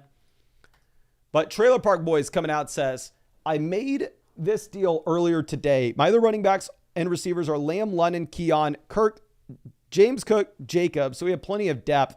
Going from Amari to Brandon Ayuk, we get an upgrade. Going from ETN to Singletary, we get a downgrade. Honestly, I don't really know what side we want here. I think if Kittle misses time, you can go ahead and you can say Ayuk is the clear winner. But ETN, I do just have very well ahead of Singletary based off the offenses that they are in. Can y'all please spam the chat? Would you rather have the Amari side or the Ayuk side of this? Would you rather have the Amari or the Ayuk side? Okay.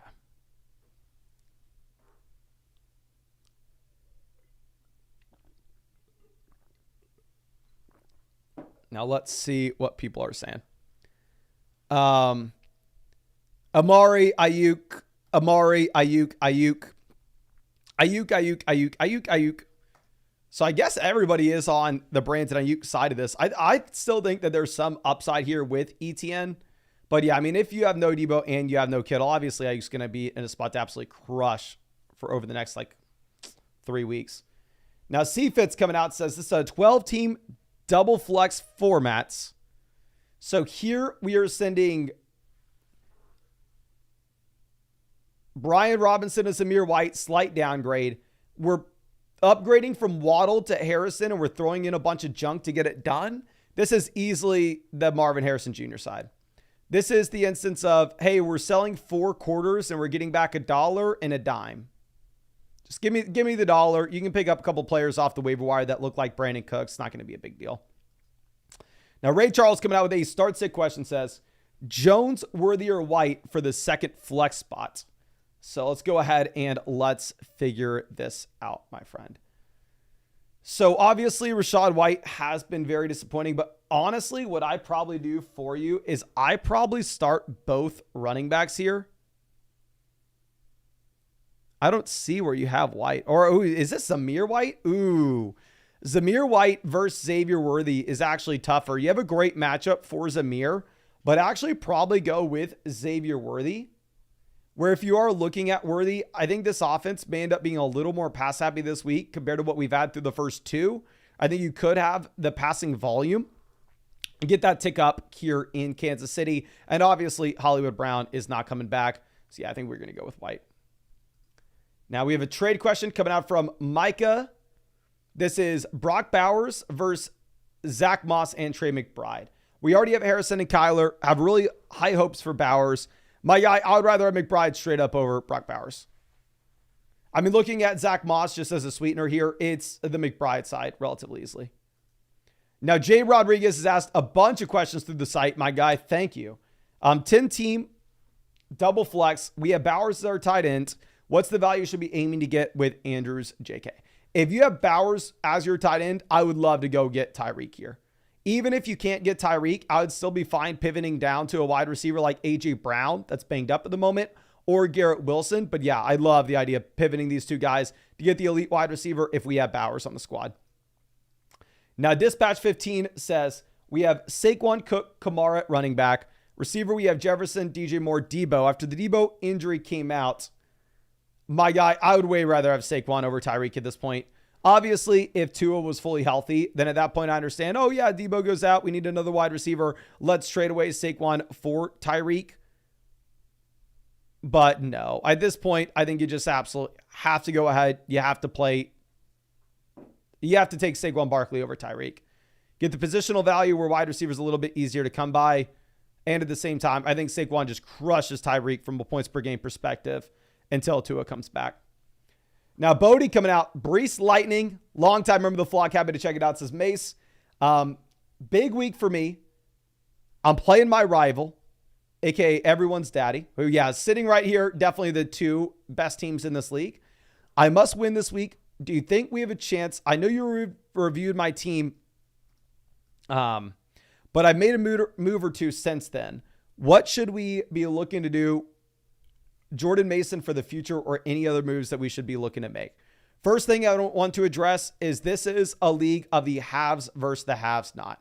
Let's just take a 100-foot view and look at how good our team is here, where we have Mahomes, Brees, Mason, Nico, Harrison, Rice, McBride. We go to a couple of these teams at the bottom. This team has Love, White, Connor, Wilson, Debo, Andrews. Like, we are rush a few of these teams. Now, the other thing, I'm sure we already said this for you, it's a 10-team league, so waiver wire options will be strong. We can start 4 wide receivers from week to week perspective, though, so it's not like the wide receiver depth is completely meaningless in this format. But looking at this, we have the elite level quarterback with Patrick Mahomes, a QB that we're able to start every single week, regardless of matchup. You love to see it.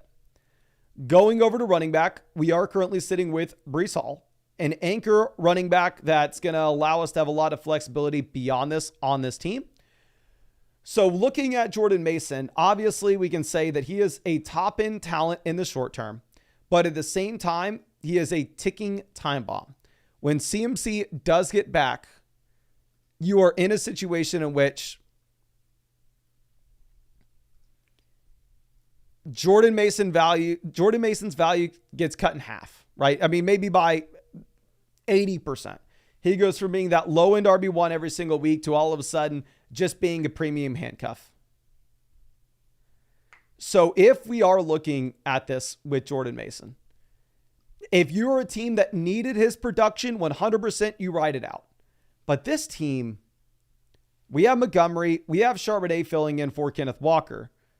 So that may not necessarily be the case that you have to hold on to Jordan Mason.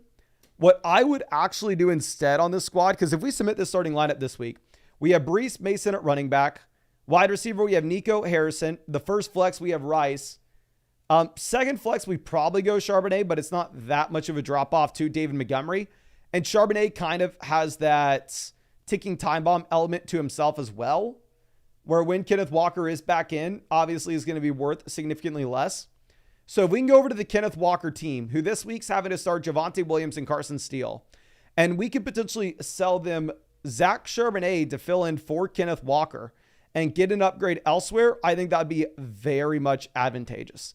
Like if you could go Zach Charbonnet and Xavier Worthy and pivot up to Devonta Smith, that would be an absolute no-brainer.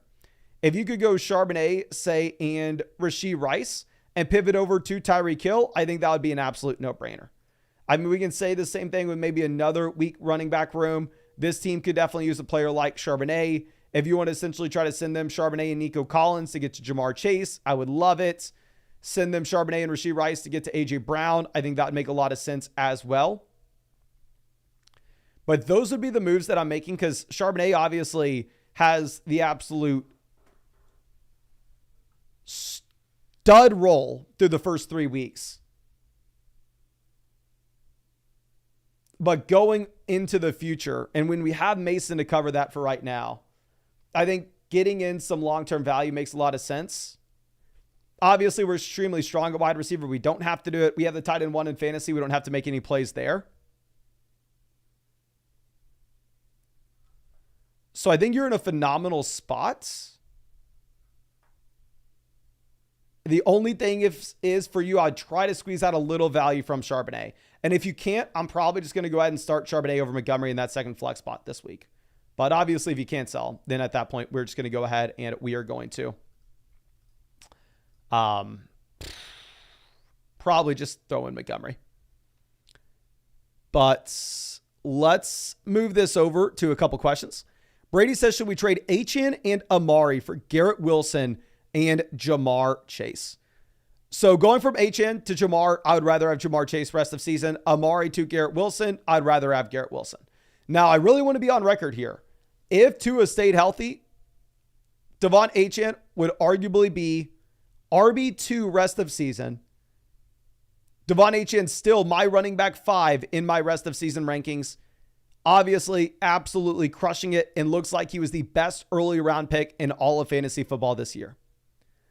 But with this offense, I think we should operate under the assumption that it is one of the lower scoring offenses in the NFL. We are not going to have a ton of first downs. We won't have too many trips to the red zone. So if you could potentially pivot off of somebody like Devon Achane and instead go get a player like Jamar Chase, where I expect it to be a much better offense going into the future, I would love that. Okay. Shamil, start sit questions and trade questions are $5, my friend.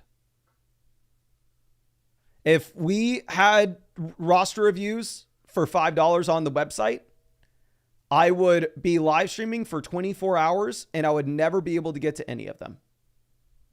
Or I could get to them all, but my answer would be great team, next one. Great team, next one. Great team, next one. I'm already live streaming for 4 or 5 hours a day, getting to all the questions that we have, trying to answer as many free questions as we have. If we had $5 team reviews on the site, it would be impossible. Like I said, you can get a team review for $10 through the offer that we have with Underdog Fantasy, and that's 100% what I would recommend. Okay. But let's move this over. Aaron says, Achane for Jahmyr Gibbs. I would rather have Jahmyr Gibbs over Devon Achane rest of season. If you were looking at Achane versus Gibbs rest of season, I think Achane at this point, you can make an argument it's the more electric and the better back with less competition in his backfield. But they are both going to have massive receiving roles. Gibbs is running behind one of the best offensive lines in the NFL. And right now, if you're looking at the implied team totals for these respective offenses, this week you actually have the Lions projected out to score 10 more points than what you have with the Miami Dolphins.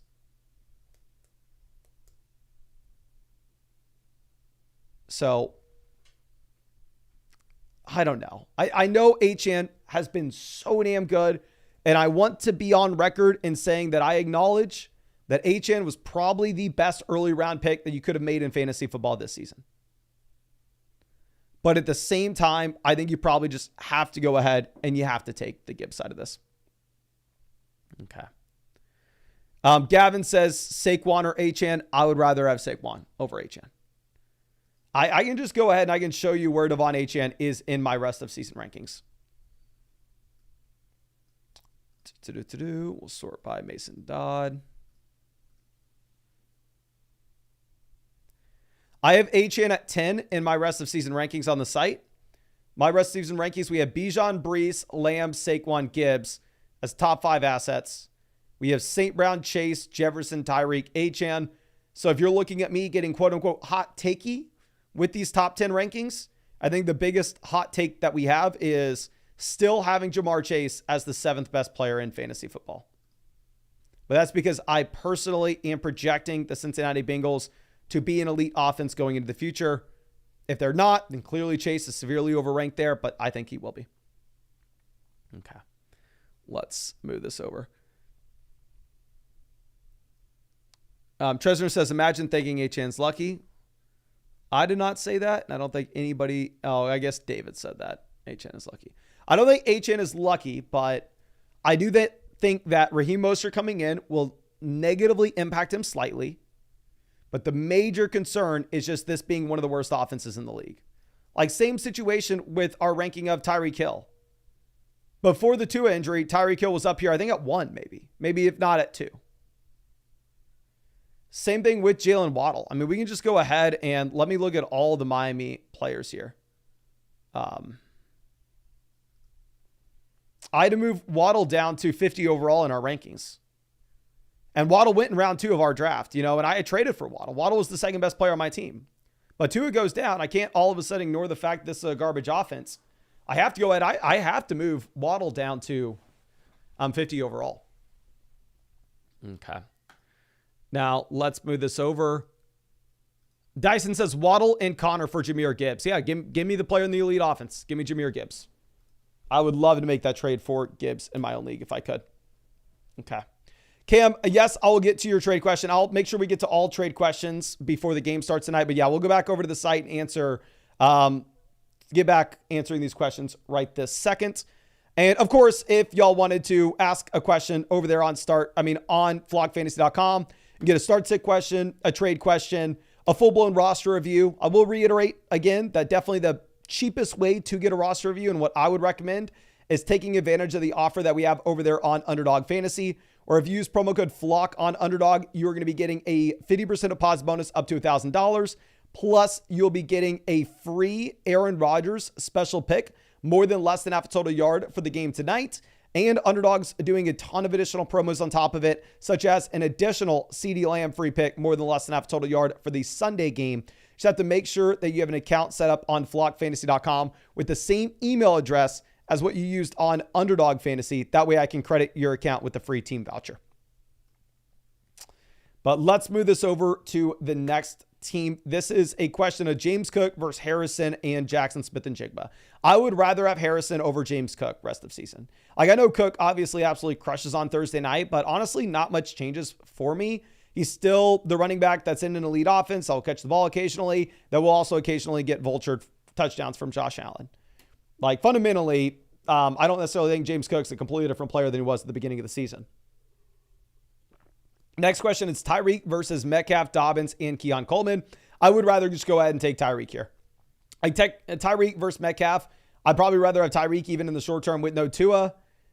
To get Dobbins and Keon added on, I don't think it's enough to bridge the gap here, especially when we know when Tua is back, Tyreek Hill probably goes back to being wide receiver 1. Now, this is coming out from Landgreat. This is, I had Pacheco, so don't know if we should trade. Okay, well, honestly, having Pacheco doesn't really impact this deal in particular. I think this is a no-brainer trade. Flowers to Tank Dell is kind of a lateral move. I think slight downgrade, but I think better days are in store for Tank Dell. Devonta Smith for Garrett Wilson is a massive upgrade. Like, I have Smith in the Flock League. I would love to sell him to Corey for Garrett Wilson, but I know he would laugh at me if I tried doing it. So yeah, go get Garrett Wilson right now. Now, Castillo coming out with our next trade question. Says, any suggestions on if I should counter? So this is Geno versus Herbert. Honestly, lateral move, both streaming quarterbacks. Braylon Allen versus Jalen Wright. I'd rather have Braylon Allen. If Brees were to go down, I think he crushes. But you pretty much get Terry for free. So, I mean, this is kind of a lateral move. I mean, waiver wire option, waiver wire option, waiver wire option, waiver wire option, Terry McLaurin. So I'll just take the Terry McLaurin side. Okay.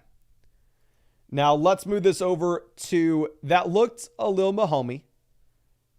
Says it's a tiered PPR format. Not only is it a tiered PPR league, but this is a Dynasty league as well. It is a 2-quarterback, 10-team start 10 Dynasty league. So if we are looking at this, here, the depth doesn't matter too much since it's a 10-team league. Particularly, it will always be very easy to get a QB3 in Dynasty. I mean, a 10-team Superflex league. So really, at quarterback, we were wanting to build around the elite level options here. And if we're looking at this, you have Mahomes, Kyler, QB1, QB2. These are quarterbacks that we can build around for the long term. These are quarterbacks that we can build around for the short term. Cornerstone pieces, absolutely love to see it. Going over to QB3, we have a viable player that we can put in Gardner Minshew. Going over to running back, we are currently sitting with Travis Etienne, Jonathan Brooks, Trey Benson. Looking at Brooks and Benson, these are long-term assets at running back. Obviously, players that we're not excited about their ability to help us contend this year. And if they do, it's not going to be till later in the season. Etienne, we can play for that short-term production. We have Derrick Henry. We can play for the short-term production as well. So definitely looks like we have enough to contend here at running back, and we have the depth coming in for the long term. Going over to wide receiver, we have a bunch of these cornerstone assets. We have Jefferson, Rome, Olave, London. 4 receivers that we can contend with this year. We can build around and contend with in the future. We have Adonai Mitchell, Keenan Allen, Dontavian Wicks, Joshua Palmer as wide receiver depth pieces. Going over to tight end, it's that tiered PPR format, so this will be a tight end premium league. Kyle Pitts here still is that cornerstone asset at the tight end position. I think he helps contending team this year. I think you build around him for the long term. Tucker Kraft kind of falls into that same mold as well. So this is a very well-balanced team where I don't necessarily see any inherent holes that you have on the roster. I think the main thing is if we wanted to pivot over to a rebuilding roster, obviously we are looking to sell Derrick Henry and Travis Etienne. We would look to throw Keenan Allen on the block. You probably want to get anything for him. But honestly, this is a team that's strong enough to go ahead and look to contend. So when we're sitting here with a couple of these additional, say, future seconds, like you have that 2026 second rounder. If you thought that, okay, Mason, as we approach the bye weeks, if, say, we don't have Jonathan Brooks back in, Trey Benson hasn't broken out at that point, I think you have that second round pick to potentially kind of dangle to another team that has a running back that's producing right now that could help us contend. Definitely not a move that we are having to make at this second, but instead a move that we can look at for the long term. Sorry, and by the long term, I mean plan on doing it later when we're through the bye weeks or during the bye weeks. But for right now, I mean, we have a strong lineup we're submitting. We have future value. We have a well-balanced roster. We don't inherently have too many sell-high players. Obviously, if we wanted to pivot to a rebuild,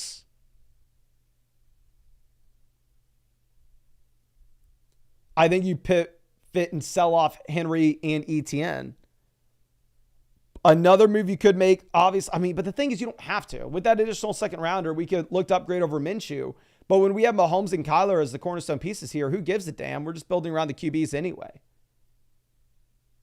So I think it's a phenomenal team. I think you're set up the right way. I don't necessarily think that there are too many moves to make. Obviously, if we look at the league analyzer, we are by far and away the best team in this league. Like, this is a team that should be contending. So if we come into an issue where we have the lack of running back depth and you feel like you end up having to sell that second rounder, I wouldn't fault you at all for doing so. But Preston says, I have a 16-team league on the site. Yeah, I think you can link a 16-team format, my friend. I mean, try, and if you have any issues, shoot me a message on Discord or shoot a message in the site issue section. Now, going over to this next trade question. This is the big doll. Here, we're getting Jamar Chase, Jordan Mason, Joe Burrow. We're selling Kyler and Rashee Rice. So Kyler to Burrow is a downgrade. Rashee Rice to Chase is an upgrade. We're getting Jordan Mason for free on top of it. I personally expect that this will be a great Cincinnati Bengals offense going into the future. I personally am still viewing Jamar Chase in a separate tier as what you have with Rashee Rice. Now, with that being said, if you think that Rice and Chase are close, then you don't make this deal. But since I think that there is a gap here and I think that Chase will crush into the future, I'm going to go with the Chase side. Okay. Now, our next question coming out from Fom. This is Jalen Waddle and George Pickens versus Devonta Smith. Wide receiver, we also have Ayuk in London right now. So when we have the wide receiver depth, if it's a 2 wide receiver, 1 flex league, based off the Tua injury with Waddle, I will rather just take the best player in Devonta Smith. It looks like there's absolutely no passing volume there in Pittsburgh for George Pickens. Now, Champ Stove has our next question, says, well, first we'll make sure that this is a close trade. We're downgrading from White to Moss. We're downgrading from Hurts to Love. We're upgrading from Adams to Jefferson. Here, my running backs right now are Connor White, Montgomery, Singletary. My receivers are Amon-Ra, Adams, Moore, Terry, Reed, and Tyler Johnson. What side would y'all rather have? Would you rather have the Jalen Hurts side or the Jordan Love side of this deal? Can y'all please spam the chat? When in doubt, I go with the best player here. Ashton says, wrong. There are 2 huge plays with Pickens that were called back from holding. If you think it's wrong that I'm saying that there's not a lot of passing volume to go around in Pittsburgh, I got news for you, my friend. If you are that confident that you think that there's a lot of passing volume to go around in this offense, Justin Fields is currently sitting with the lowest projection of any quarterback on Underdog this week with 159.5 passing yards. If you think there's a lot of passing volume, if you think I'm wrong, you're more than welcome to go take 159.5 passing yards higher for Justin Fields. Personally, I don't think there's a lot of passing volume there in Pittsburgh, so I wouldn't do it. But let's see what people are saying. We got the Love side. Love, Hurts. Love, Hurts. Love, Hurts. Love, Hurts. Love, Hurts. Love. I mean, hey, love hurts. That's all I got to say. Love hurts. Preach it. But here it does look like the majority of the people in the chat are saying to go ahead and take the Jordan Love side with Justin Jefferson. Like I said, when in doubt, I go with the best player. And I actually don't mind. I don't think the drop off from White to Moss is going to be massive. But let's move this to the next question. This next deal coming out from Brutus. Long-time member of the flock. Happy to check this out for you. We're downgrading from St. Brown to Wilson. We're upgrading from Ladd to Amari. And we are getting Calvin Ridley for our troubles. Give me the best player. I think we want to go ahead and we want to take St. Brown. I agree with you. I think Wilson's going to be much better going into the future. But St. Brown is St. Brown here. Okay. Now this is a start sit question from a myth. Says, hey, so Evan Ingram is out. Do we go with Isaiah Likely or Hunter Henry for tonight? I probably go Isaiah Likely over Hunter Henry. Obviously, Henry was significantly better in week 2, but I just think that there are going to be more points to go around here for the Baltimore Ravens. And at the same time, I wouldn't be surprised whatsoever if we actually end up getting more 12 personnel this week and getting more routes run and more snaps for Likely. And if Love does play, I probably play Love over Carr. But yeah, solid team. Now, let's actually go back over and answer some more of the free questions in the live chat. So if you have any questions you want to ask, if you want to ask for free, feel free to drop them. And let me see something real quick. I'm going to see if this lamp looks any good.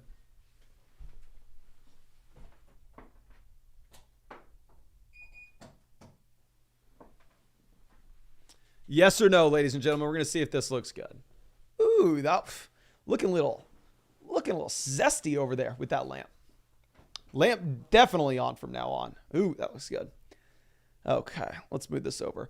Kid Carlos says trade Lamb for Bijan. It really does depend on your team and your league settings.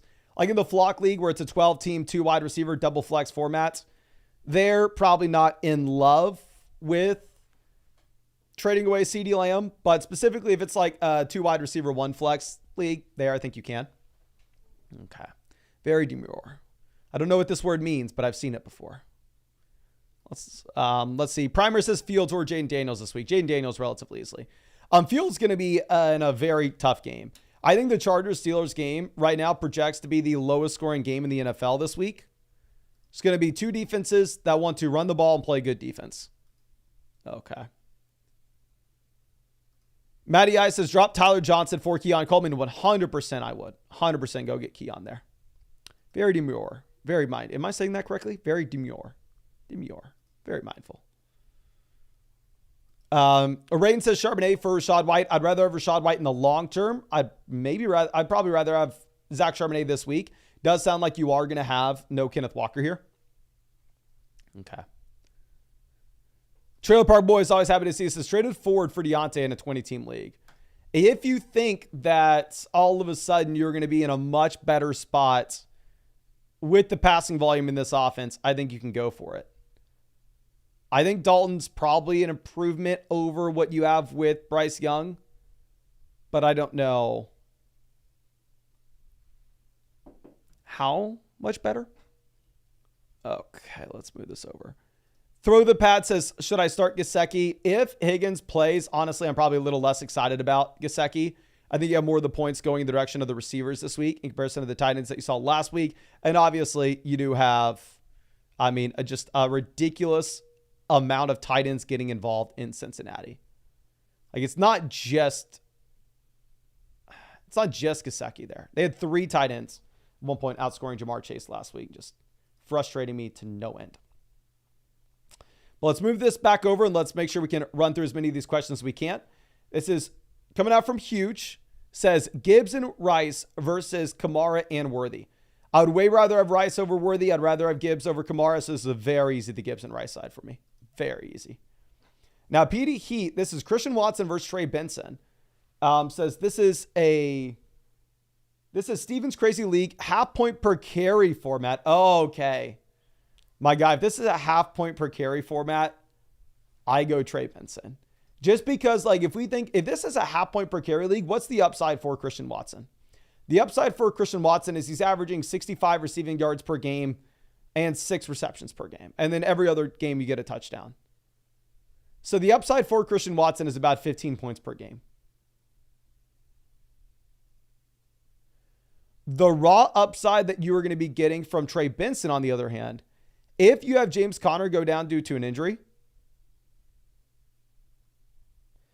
then at that point, Trey Benson immediately becomes a running back seeing 20 touches a game, and in a half point per carry format, his ceiling's 22, 23 points per game. Obviously, in a regular fantasy football format, that is nothing close to being the case. But if it's specifically a half point per carry league, I think you go Trey Benson.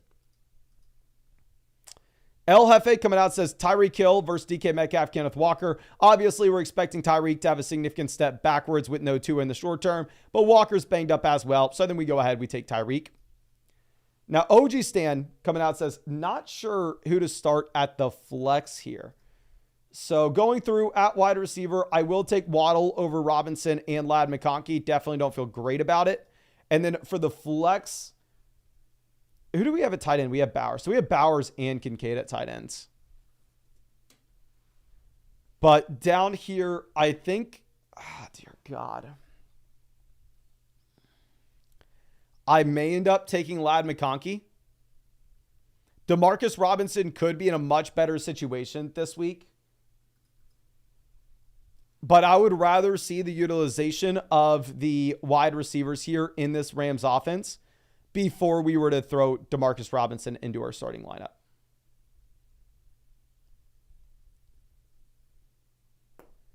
If you are looking at Braylon Allen here as well, I think Braylon Allen obviously had a phenomenal week last week, but he's not startable in my mind outside of a Breece Hall injury. Now, if Breece were to go down, Allen immediately jumps into being like a low-end RB1, high-end RB2. But yeah, you can't start him with a healthy Breece. Now, K-Baked's coming out with a start-sit question. Says, with Debo's injury, not sure what my flex spot should be. Should I just rock with Yoshi and Wandale / Bucky? Or maybe go for a trade before Sunday. Okay, so obviously, if we end up in a spot where T. Higgins is good to go, then at that point, we're very much worried about Yoshi. But honestly, yeah, we go with whoever starts there in Cincinnati. We go Higgins with a backup being Yoshi. And then for our other spot, the Debo injury really hurts. Wandale, I'm not excited about. I may actually end up going Bucky Irving here, who has been expanding his role. I think Raheem Mostert would be the play if it wasn't for the fact that this offense should just be absolutely garbage in Miami. But yeah, you go with whoever starts at wide receiver in Cincy, whether that's Higgins or Yoshi. I don't think we want to start Yoshi, though, in the case that Higgins does play. So then you have so many targets there. Now, our next guy coming out from Nick. This is a league where we need to fill out the wide receiver slot between JSN, Keenan Allen, Jerry Jeudy, Mike Evans, and Jamison Williams. I think we are going to go ahead. We're going to take Evans. Obviously, Evans did see the step backwards this past week in regards of what you add with the Godwin usage. Now, going over to quarterback, we currently are sitting with Dak Prescott, Derek Carr. So I need to actually, did I forget to rank Carr this week in the video? Yes, I did. Dear God, let me text my editor. That would have been very bad.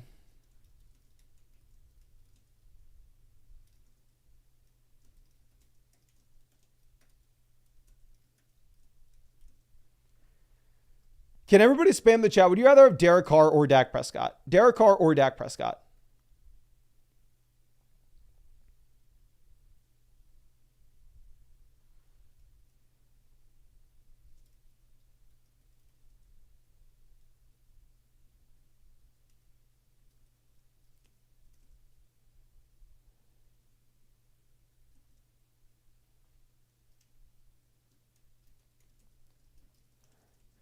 So what's actually very interesting is if you look, it looks like most people in the chat are saying Dak. If you looked at what sportsbooks were projecting out in the Saints-Eagles game at the very beginning of the week, you actually had the Eagles favored in this game. But since then, what we actually saw is a flip where now you have an implied team total for the New Orleans Saints. I mean, at a very high mark, 23.5 points. Actually, I'm sorry, higher than that. That's where it was initially. Now the Saints totals up to 26, and the Saints are favored in this game. You have a total for the Cowboys at 23.5. You'd maybe expect the Saints are going to be a little more run heavy than the Cowboys will be. I think that they'll probably end up being back-to-back in our rankings this week. I think it's kind of up to you, but if everybody in the chat saying Dak, they can go Dak. Now the flex, Chubb, Braylon Allen, McCaffrey, none of these guys are viable. Keenan dealing with an injury. Really does come down between JSN and Jamison Williams. I think right now with the Seattle Seahawks being about 7-point favorites there, I think it will be tough to take JSN over Jamison, where I think the Seahawks are definitely a lot more run heavy going into the future. So we'll take Jamison Williams. Now Scram coming out with a team review. Happy to check this out for us. My friend, this is the number one team in this league by a decently wide margin. I mean, we have 4 times the value as the last team. It says new to Dynasty, but I think we've made a good team here so far. Any advice moving forward? Yeah, this is definitely, as soon as you see this league analyzer, you go, this has to be a Dynasty league. But anyway, this is a start 11, 12-team format, so the depth matters a ton. Quarterback, we have on lock. Obviously, Mahomes, Herbert, Goff are guys that we can build around for the short term and the long term. Super comfortable there. Don't really need to be making any adjustments.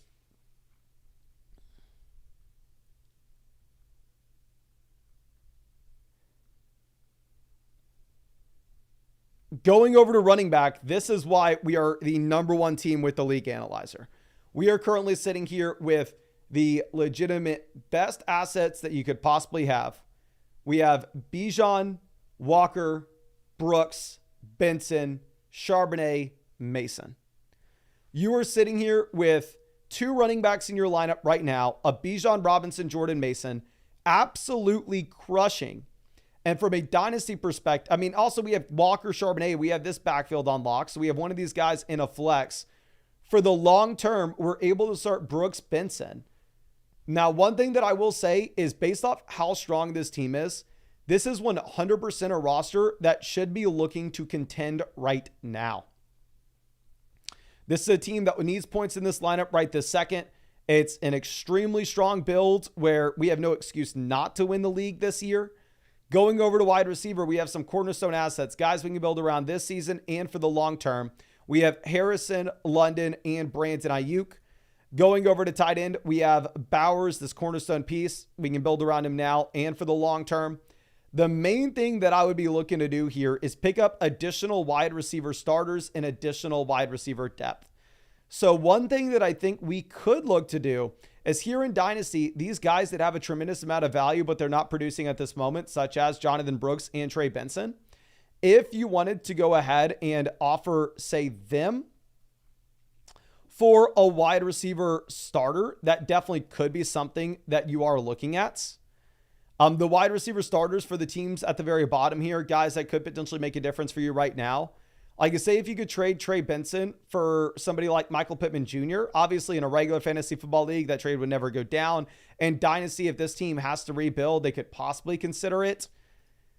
Trade them Jonathan Brooks. I mean, trade one of these teams here like Jonathan Brooks and get back Jaden Reed, maybe a wide receiver that we can start in the short term, and he has the long-term value as well. Maybe get a second-round pick thrown into that deal.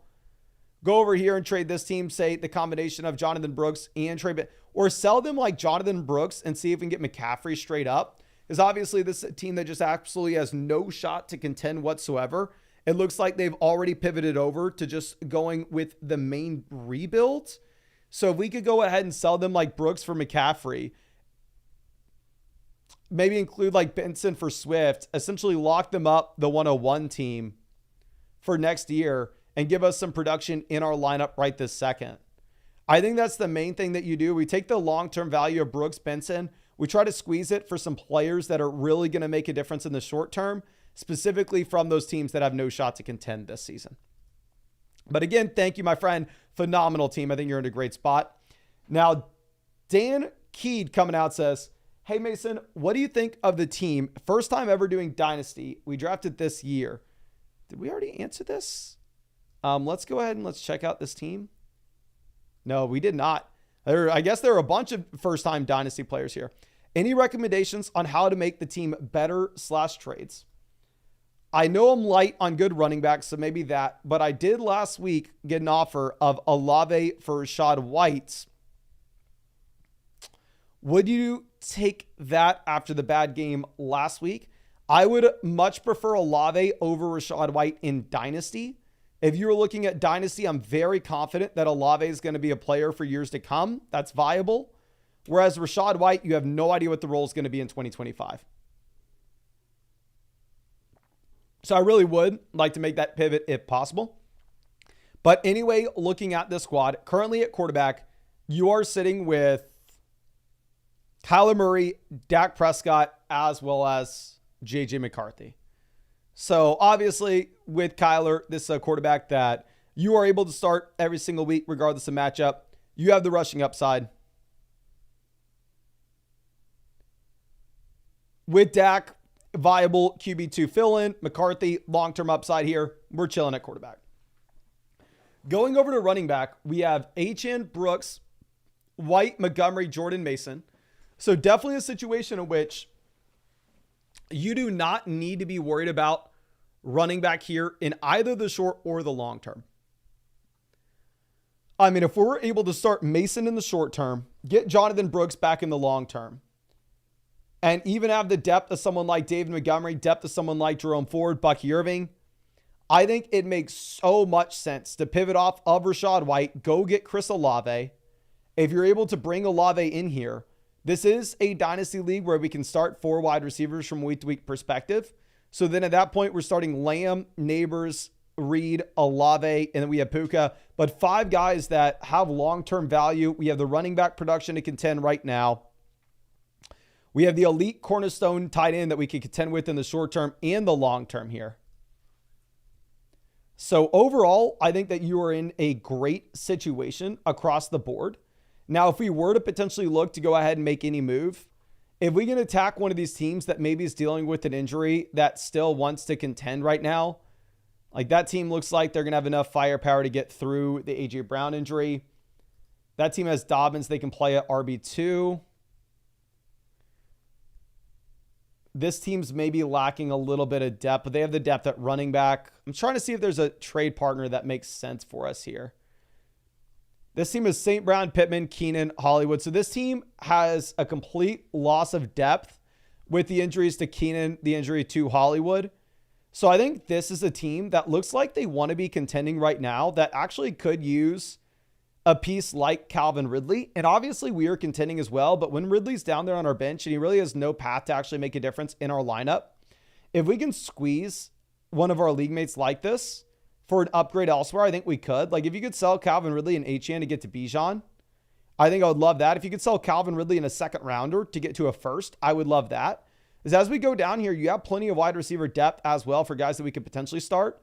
And we know Ridley will be a wide receiver that's worse. I mean, has less dynasty value this offseason than he does right now, given the just age and the career trajectory that we have for these receivers in dynasty. So personally, that's what I would be looking to do here, my friend. But obviously, you're in a phenomenal spot. But that's also making the assumption that you go out there and you make that deal for Chris Olave. Because I think that trade for Chris Olave is an absolute no-brainer. It's not really going to hurt our ability to contend right now. But at the same time, I think it'll give us some more stable value for the long term. And you will be in a very good spot. But thank you again, my friend. Really hope that I was able to help you out in some way with this. And yeah, obviously there's not many moves that we can make when we are the number one team by a wide margin. I think the best thing you can do is try to take advantage of some of those teams near the bottom end. But let's go over to this start sit question from Angel Tafar. Right now, wide receiver, we are for sure having to play Devonta Smith with no A.J. Brown. I think you for sure have to play Brandon Ayuk with no Debo and potentially no Kittle. We go Bowers over Andrews.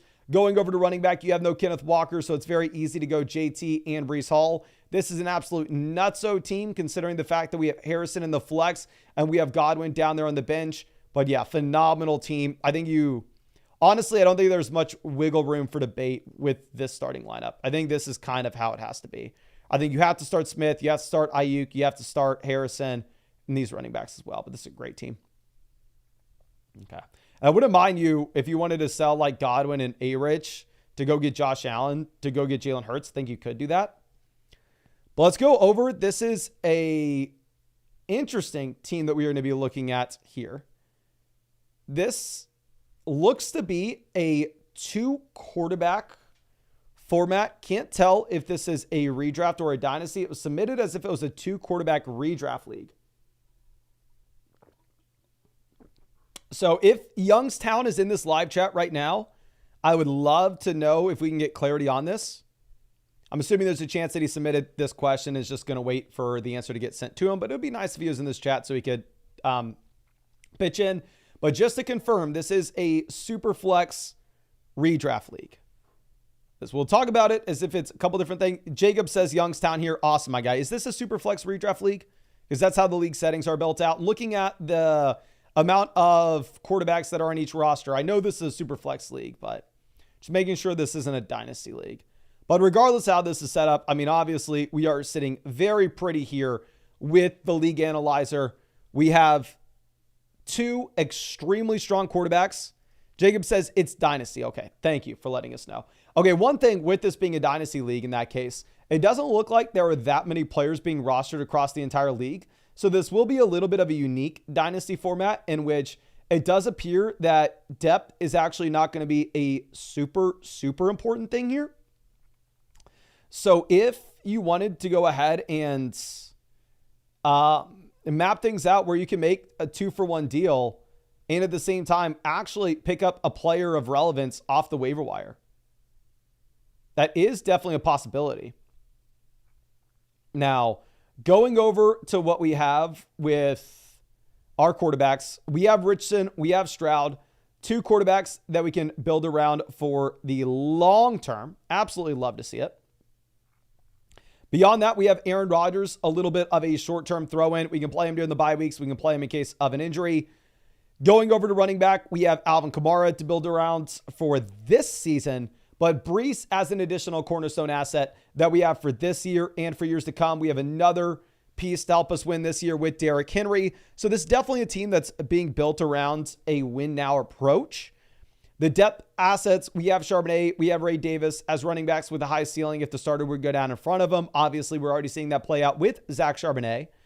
Going over to wide receiver, we are currently sitting with Nico, Wilson, Adams, Thomas, Reed, Deontay. So this does appear to be a league where we can start 4 wide receivers from week-to-week perspective. So the wide receiver depth does matter. Obviously, if we're looking at Adams, this is a player that's more so just a contending asset where we're not so concerned about what we are going to have in the long term here. One thing that I would just point out, if we're looking at what we're doing with some of these roster spots at the bottom, I actually don't see Demarcus Robinson ever having the potential of actually making a difference for us in this league. If you're looking at Demarcus Robinson, this is a wide receiver that is 30, so it's not like we have any long-term value here. You're really just looking to potentially get, say, a short-term fill-in. But the thing is, when we're so strong at wide receiver at the top, I don't necessarily know if that's important. So if there was potentially a running back that's a rookie or a running back that's an injury away, I would like to drop Demarcus Robinson to pick them up. And honestly, once we get Jordan Love back in, and at the same time, we have, say, a Brian Thomas Jr. breakout, then I do think that makes Davante Adams an expendable piece. Even though this is a contending roster, it's a situation in which you don't necessarily need to have,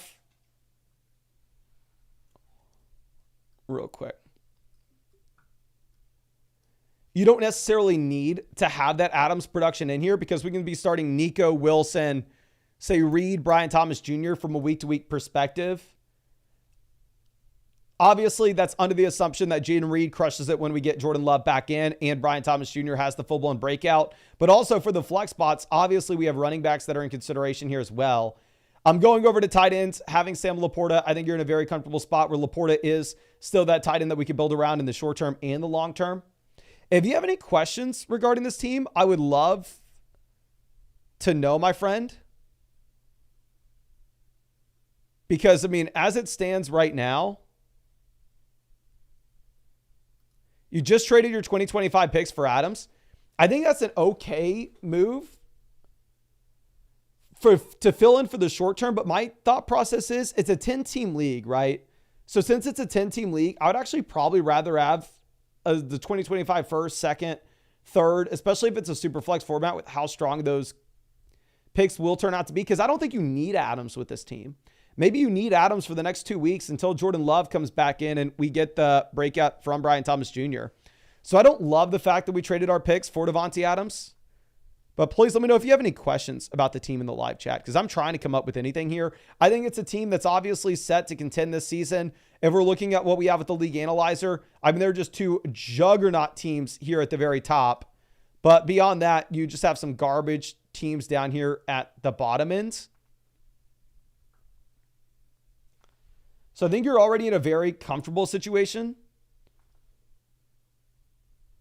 One thing that you could potentially, I don't even know, because how many teams can we find that are actually contending here?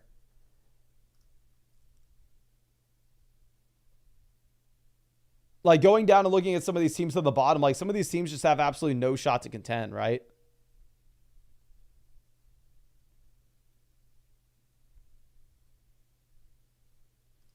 So I think you've already put yourself in a really good situation. My main thing is, I don't know if I love the Davante Adams trade. I don't know if Adams does much for this team in the long term. Obviously, if you were a borderline contending team, then you kind of need Davante Adams on the squad. But to be honest with you, I kind of view your team more so as a juggernaut team rather than a borderline team. But I really hope that I was able to help you out in some way here. Obviously, it's very difficult for me to come up with much with how strong this team is.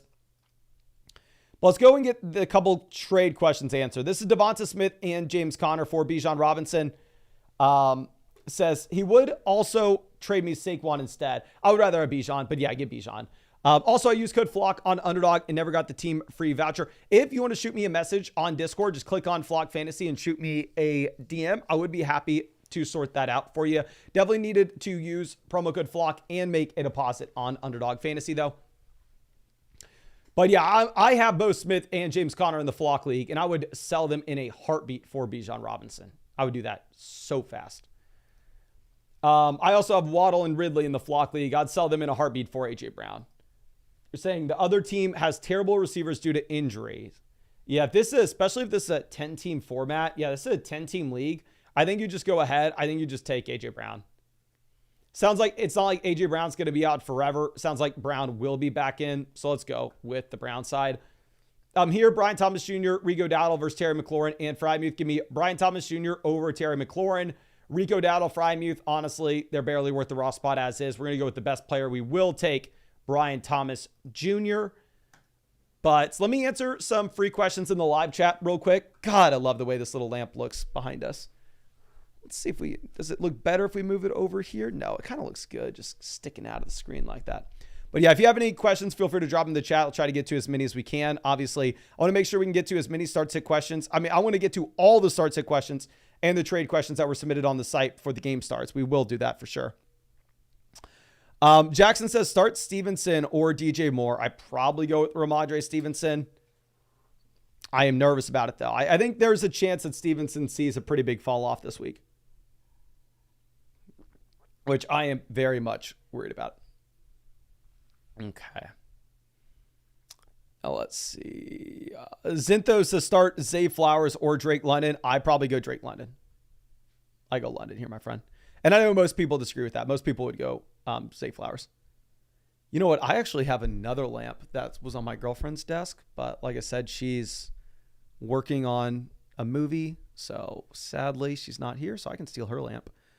Jaden says, Tank Dell, drop or keep? Oh, definitely keep Tank Dell. I didn't draft Tank Dell really at all this year. I thought Tank Dell was overvalued, but to be honest with you, Tank Dell is going to be much better going into the future than what he has been. Okay. Infamous says, all right, bro, Mike Williams tonight or Demarcus Robinson. So it does appear that Mike Williams is expanding his role, and at the same time, I think Rodgers is going to be better than he has been. But I think you want to just go ahead, take DeMarcus, where DeMarcus Robinson does look like he's in a spot where he can be the wide receiver one for Stafford. I'm not super confident with it, but Mike Williams, also, he could run 50% of the routes. Patrick says, do I start Stevenson, London, Neighbors, or JSN in the flex? You go Neighbors. I'm very much concerned with the Giants offense this week against the Browns, but I think you have to go Neighbors there. Let's make sure we can get to all the start-sit questions and the trade questions on the site before the game starts. I do want to reiterate, of course, you can ask any questions you want. Start-sit question, trade question, full-blown roster review, all through flockfantasy.com. I will reiterate again that definitely the cheapest way to get a roster review is not to purchase it through flockfantasy.com, but instead to take advantage of the offer that we have with Underdog Fantasy, where if you use promo code FLOCK on Underdog Fantasy, where you can check out all these pick'ems, you're going to be getting a free team review in one of these live streams. And at the same time, you'll be getting a 50% deposit bonus up to $1,000, a free Aaron Rodgers pick, more than less than half a total yard. And Underdog has had a ridiculous amount of promos out, including right now they have a free CeeDee Lamb pick, more than less than half a total yard this week. But you know what we are going to do here is we are actually going to use our 30% profit boost token real quick. Like I said, I've actually made almost $300 on Underdog this season with the picks, not because I'm good at these pick'ems, but because I've just been taking advantage of all the promos that they've been putting out. And I definitely recommend doing that if I were you as well. The profit boost actually expires by the end of the day today, so I'm going to be using it for the game tonight. I'm going to go Stevenson to have a touchdown. Underdog also has another promo where if you lose your pick because, say, Stevenson gets vultured at the goal line, then you actually get your refund back, which has actually saved me a couple times. So I want to be kind of stacking promos on top of each other. We'll go Stevenson to score a touchdown. We'll go Rodgers for more than 213.5 passing yards. And we are actually going to be going with Breece Hall for... I was going to want Breece Hall for more than his receiving total to create some correlation here, but honestly, I don't like that mark for Brees. Maybe we go Lazard with more than 2.5 receptions. We make this pick 'em slip and say, what if you end up getting the Pats out to an early lead with the Stevenson touchdown, and you end up seeing the passing volume be there for the Jets. So this is $15 to win 104. And also because we have the vulture protection for Stevenson, if he does get vultured to the goal line, we get refunded this anyway, assuming we hit the other two. So definitely, like I said, take advantage of the promos. Promos. Need to take advantage of them.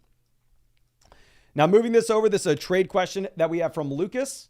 This is Jerry Jeudy and DeAndre Swift versus DJ Moore. I mean, Jerry Jeudy kind of equivalent to a waiver wire option you just picked up. Garbage offense. I think that I would rather have DJ Moore. I have more faith in Caleb than I do Watson long-term. Eddie coming out, start sit question here. Says 0-2, but first in points scored. This is a tiered PPR. So do we have this roster loaded up? No, we don't. The bench, we have Javonte Warren, Braylon Allen. No, we do not start any of those guys. Wide receiver, we have Brown, Worthy, likely. So if we were to make a swap here, I probably start Xavier Worthy instead of Shaheed. Can y'all please spam the chat right now? Would you rather have Xavier Worthy or Shaheed in your starting lineup this week? Worthy or Shaheed? But that would potentially be the swap that I would make, my friend. But much love. Really do appreciate you being with us forever now. And checking out the chat, we got 1 vote for Worthy, 2 votes for Worthy, Shaheed, Worthy,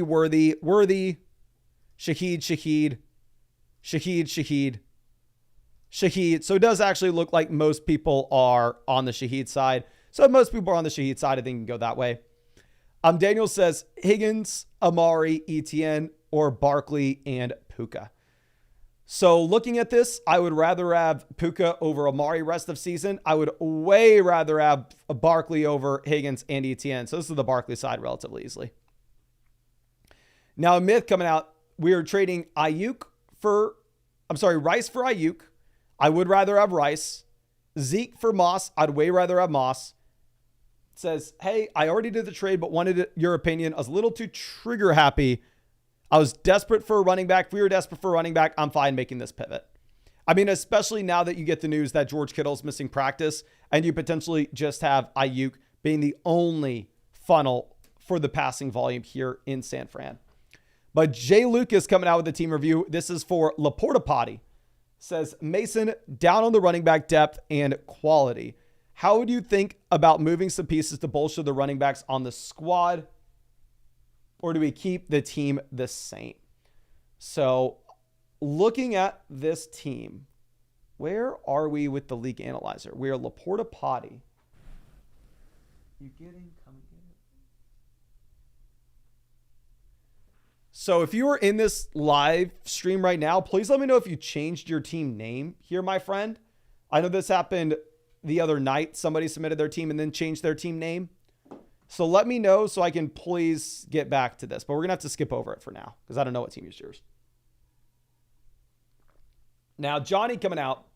This is McBride in London versus Chase. And we have Brock Bowers. If you have Bowers, give me Jamar Chase here. I would rather trade London and Bowers for Chase. But if we have Bowers and we're not wanting to put a tight end into the flex spot, I think it's a fine spot to just go ahead and get the elite level wide receiver. Okay. I don't see anybody in the chat saying that the Laporta team. Teresa says go to the team that has Laporta. We can definitely roll the dice with that, but the thing is maybe he traded Laporta and that's why he changed his team name. So I don't want to go through and make any assumptions. So if you submitted a team called Laporta Potty and change your name, please let me know. But Sebastian coming out says, what do you think about this trade? It's either Zay or JSN. If I get it, my wide receiver depth is Zay, JSN, whichever one isn't in the deal. Terry, Nico, AJ Brown, and Worthy. So if we can have AJ Brown, Nico Collins, Garrett Wilson, Zay Flowers. Of course, if we're already this loaded at wide receiver, it says this is an 8-team league. I don't know if that's accurate, but based off how good our wide receiver room looks, any chance we get to make a 2-for-1 deal to get an upgrade inside the starting lineup, that's what we want to do. So we're going to go ahead. We will take Garrett Wilson here. Now, Judson coming out with a start sit question. Foreman is still on the waiver wire. Is it worth dropping Ford for him? No, you'd rather have Ford over Foreman. Can't decide if I should keep Ford or pick up Foreman. No, please keep Jerome Ford. Ford has the receiving upside where Deonta Foreman doesn't. And in terms of if we were to swap anything here in the starting lineup, I do probably start Ford over these other options that are injured. Okay. Now, next question is coming out from Prince. This is a trade question. This is Flowers, Henry, Kyron versus Taylor and Wilson. Kyron to Taylor, easy upgrade for me. Flowers and Henry versus Wilson, easy upgrade for me. So we're going to go Taylor and Garrett Wilson easily. Now, K-Baked, we may have already answered this, says most likely going to be a loss regardless unless a miracle happens. But trying to decide between Alec Pierce and Terry McLaurin. So going ahead, looking at running back. Oh, yeah, we have to start Gibson now that Walker's ruled out. Yeah, we need a miracle here. We need a miracle. I will go with Terry McLaurin. Obviously, Alec Pierce has been much better than Terry McLaurin so far this season. But obviously, we have a large sample of McLaurin since 2019. And at the same time, he's seeing the target volume here as well. So it's only been 2 weeks where we've had the Alec Pierce production. So I would just go ahead. I would take McLaurin. Okay. Now, Braulio coming out with our next trade question. This is Lamb and Dobbins versus Chase or HN. 100% Chase and HN. This is the perfect example of how to buy low on Jamar Chase. The gap between HN and Dobbins is much larger than the gap is between Lamb and Jamar Chase, my friend. Please go with the Chase side of this. Okay. Now, Chubby's coming out with a team review. This is a 14-team league. Our team name is Garbage Cans. I'll say, doesn't look like our team's that garbage. Obviously, we're down here at 10 with the league analyzer, but it's not like the teams at 1 through 5 are that much better than the rest of the league. Says, I'll take any advice, Mason. I'm desperate. Well, one thing obviously being 14-team league, options down there in the waiver wire are just going to be worse. It will be harder to come by players that are going to be making a difference here. So that means 2-for-1 deals, definitely going to be a little bit less appealing. And it's not as easy as saying, oh, Josh Reynolds is garbage. Drop Josh Reynolds and pick up somebody else. I mean, the options on the waiver wire are probably going to be pretty weak. But starting off at quarterback, 14-team league, even when we have Josh Allen, I'm completely fine rostering 2 QBs. We have Allen and Baker Mayfield. Obviously, if we're sitting here with Baker, we don't necessarily... I'm sorry, if we're sitting here with Allen, we don't need Baker. But I'm not going to fault you whatsoever for going and making that move. Now, in terms of if we are going to do anything at running back, this is where I understand, yes, we are desperate. I mean, right now, we are currently sitting with both CMC and Chuba Hubbard injured. I'm sorry, CMC and Nick Chubb injured. We are having to start Chuba Hubbard.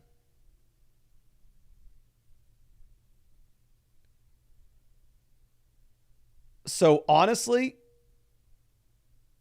I agree. I think that this is a very scary spot to be in. If this is a team that maybe is, honestly, you have no other option. You have to do this. We have to sell an injured player here. It doesn't matter who it ends up being, but you're going to have to move on from one of these injured guys. Where if we are looking at what we have right now, whether that is, say, Puka Nacua on the IR, Nick Chubb on the IR, Christian McCaffrey on the IR, in a 14-team league, we just simply don't have enough upside to potentially get by.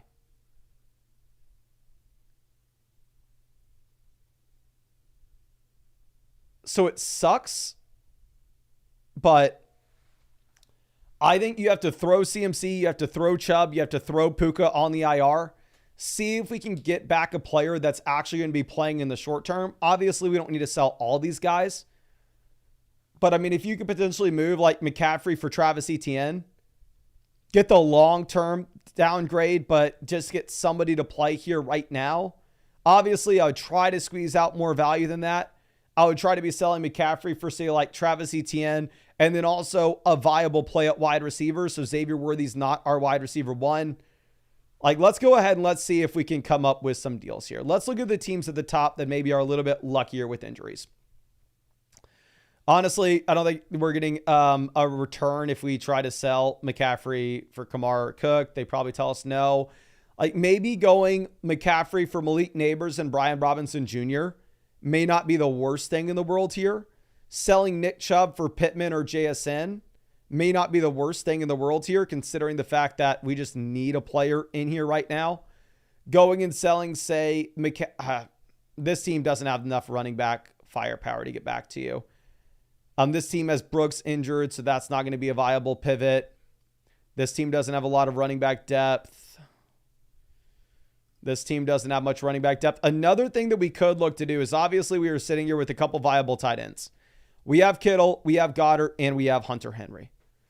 So if we are looking at potential moves that we can make at tight end right now, I think potentially selling one of these guys, such as, say, George Kittle, to go get a very exciting receiver from a team that has a garbage tight end, could make sense.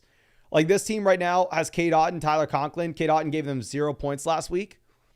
If you could go sell Kittle and get back like Chris Godwin and maybe like a really low depth piece, get back like Godwin and Singletary, that's a no-brainer. Obviously, it's maybe a little bit easier said than done. But, I mean, we could even throw in like Kareem Hunt. Sell Kittle, Hunt for Godwin and Singletary. And I know a lot of these deals are going to get rejected. We only need one to get accepted, though. This team sitting with David Njoku, Jordan Atkins at tight ends. We offer them Kittle for Evans. We offer them Hunter Henry for Christian Kirk. That could be another viable move. But I think the main things that you're having to do, 100%, this is not a team that you can relax and wait till these players get healthy. You need to panic. You need to go out there. You need to make some trades. And I think the way that you do that is we go ahead, we either sell one of these injured players to get somebody in that's going to make a difference right now. If you're not able to do that, instead, we're looking to go through and sell a tight end to get some running back or wide receiver depth.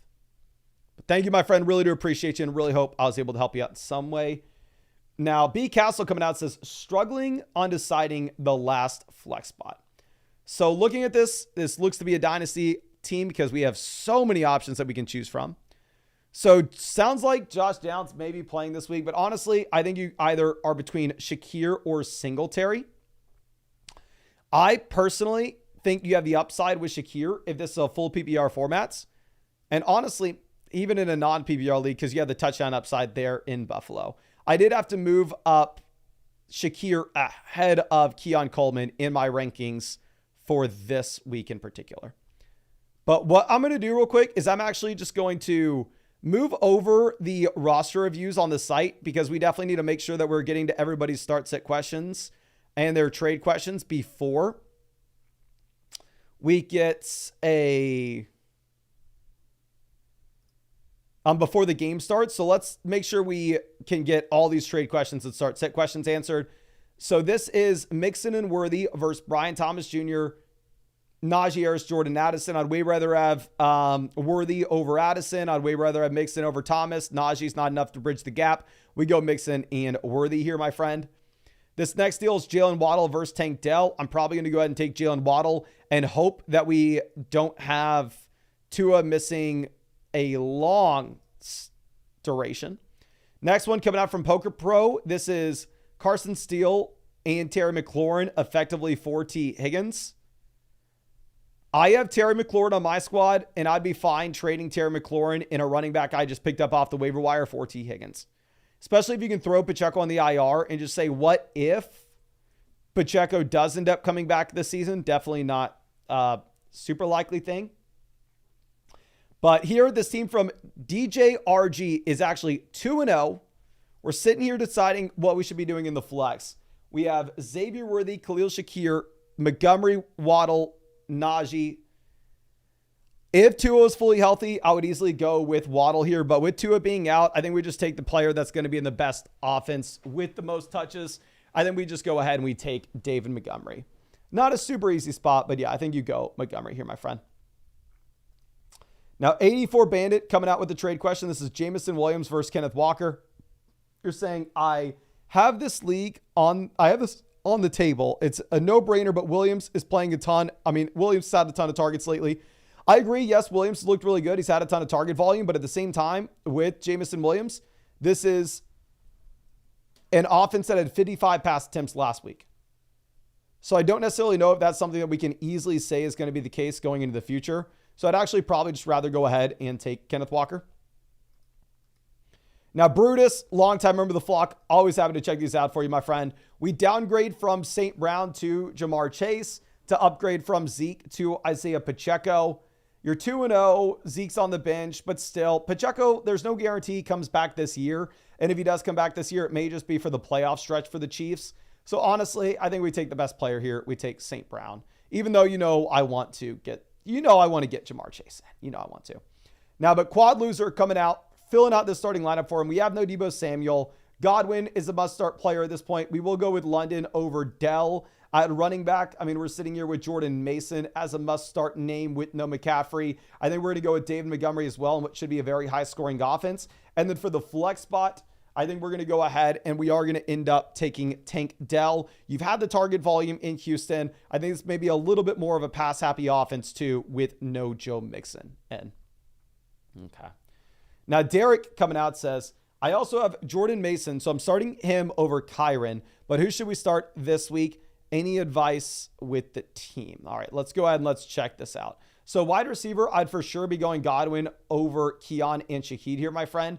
Running back, you said you have Jordan Mason as a play, so I would go Jordan Mason over Kyron. Don't know why he's not able to be added for you, my friend. I am sorry about that. And going over to quarterback, obviously, I would go Richardson over Baker. I mean, maybe this is a super flex league. And then for the flex spot between Kyron Williams and Brandon Ayuk, if Kittle doesn't play, I go Ayuk. If Kittle does play, I may just still go Kyron Williams. Now, next trade's Taylor and Ayuk versus CeeDee Lamb. Says, we lost Pacheco with the Hero RB build, stuck with Carson Steele and DeAndre Swift as our running backs. Should we give up Lamb for Ayuk and Jonathan Taylor? My other receivers are DJ Moore and Nico. Really do appreciate you, my friend. I think this is a very tough question. Obviously, if we had a very strong team where we didn't have to make this deal, I would rather just keep the best player with CeeDee Lamb. But can everybody spam the chat right now? Would you rather have CeeDee Lamb or Jonathan Taylor and Brandon Ayuk? CeeDee Lamb or Jonathan Taylor and Brandon Ayuk? Please spam the chat and let me know which direction you're going to go with. And I'm not expecting Mixon to play right now. God, I just spilled water everywhere. Lamb. JT, Lamb. JT,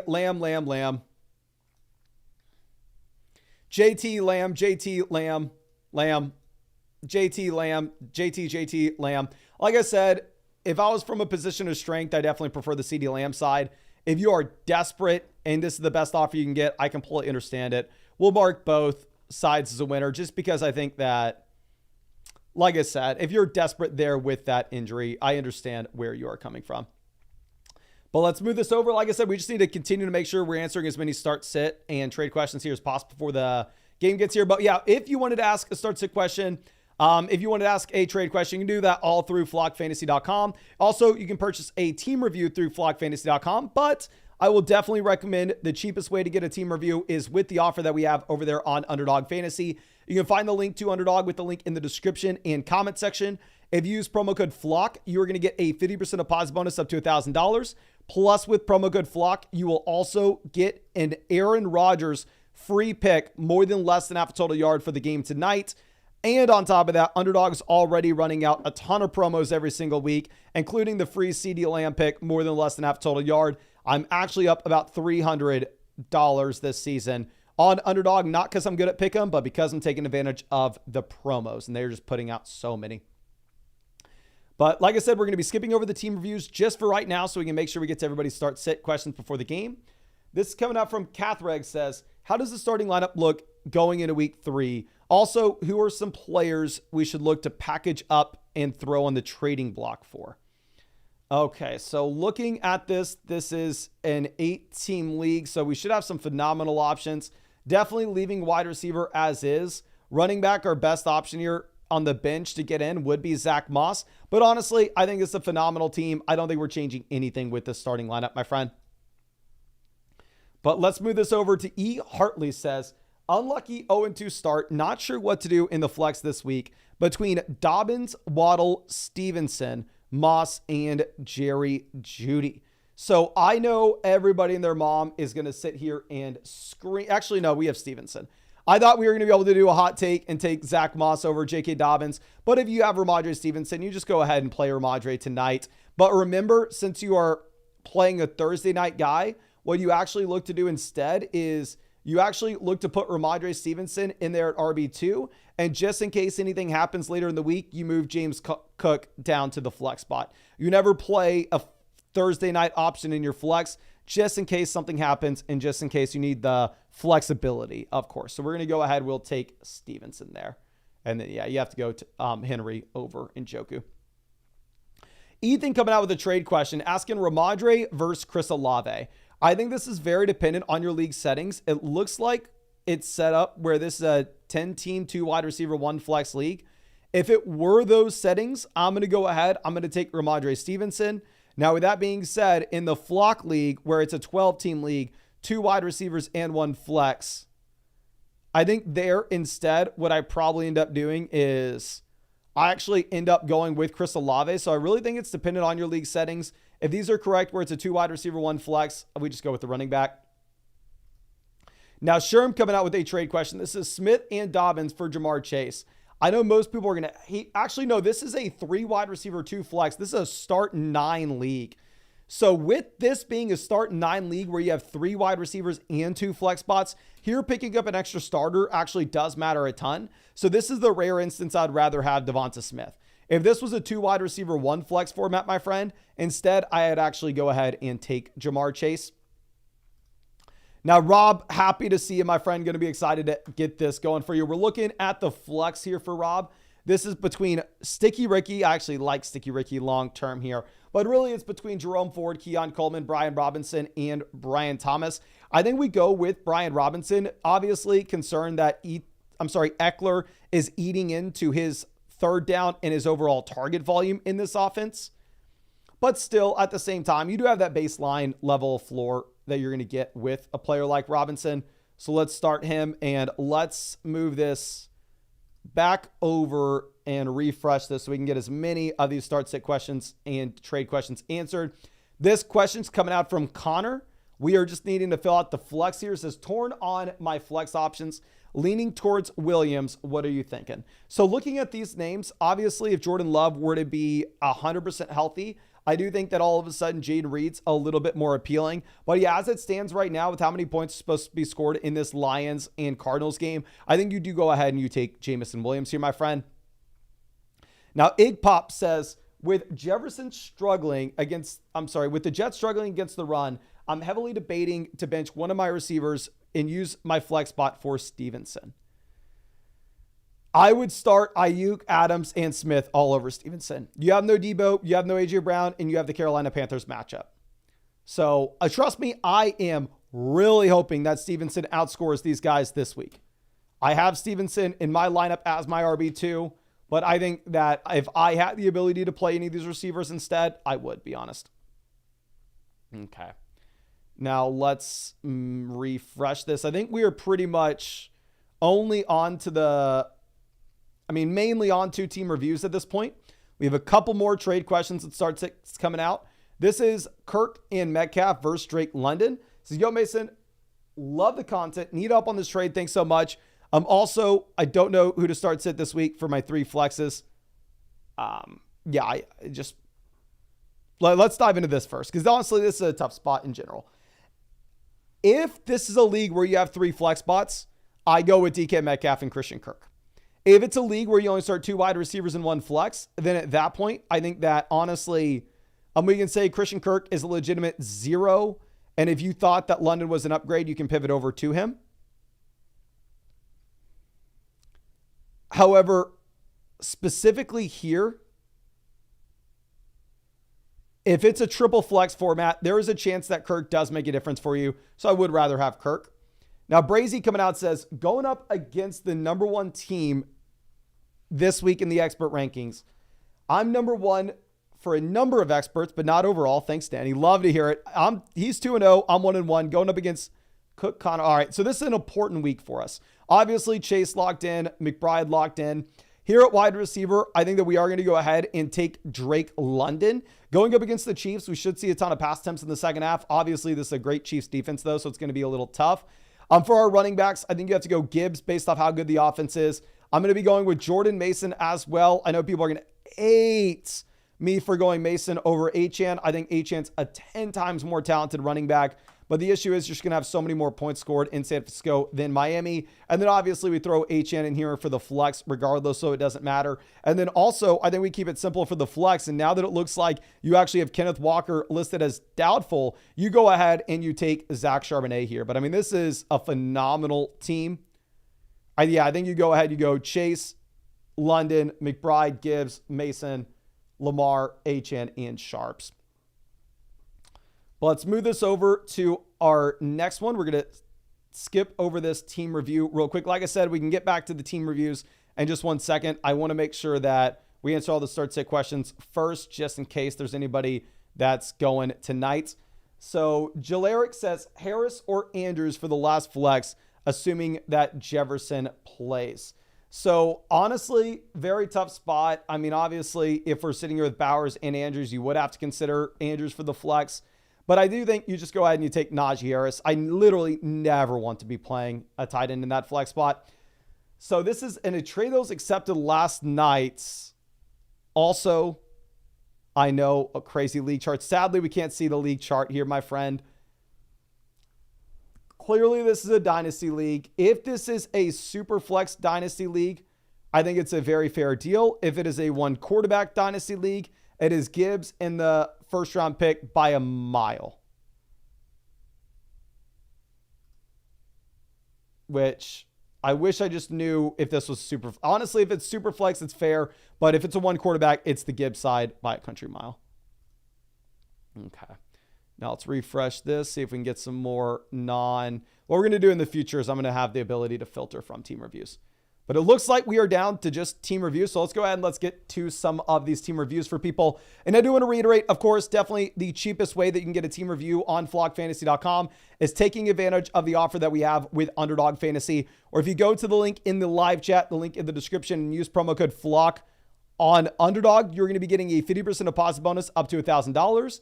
Not only will you get a 50% deposit bonus up to $1,000, but at the same time, you're going to be getting an Aaron Rodgers free pick, more than less than half a total yard. And Underdog has an additional free pick with CeeDee Lamb for this Sunday game as well. So make sure you take advantage of that. You can find that link in the description and comment section. 44 MSU says you submitted a trade question. Let's go ahead. And it looks like we're only loading the first 8. So we have to get to a roster review and then we can pivot back over to the trade questions, my friend. But anyway, Jay Lucas says, Mason down on the running back depth and quality. How would you think about moving some pieces to bolster? Actually, is this the Laporta Potty team? Yeah, this is the team that sadly we don't know the updated team name. So we're going to answer this one. Obin Ballin. Here we are number 1 with the league analyzer. It's a 2 wide receiver, single flex format. So here, definitely, we are not caring about the wide receiver depth and instead trying to optimize to get the top end pieces inside the starting lineup.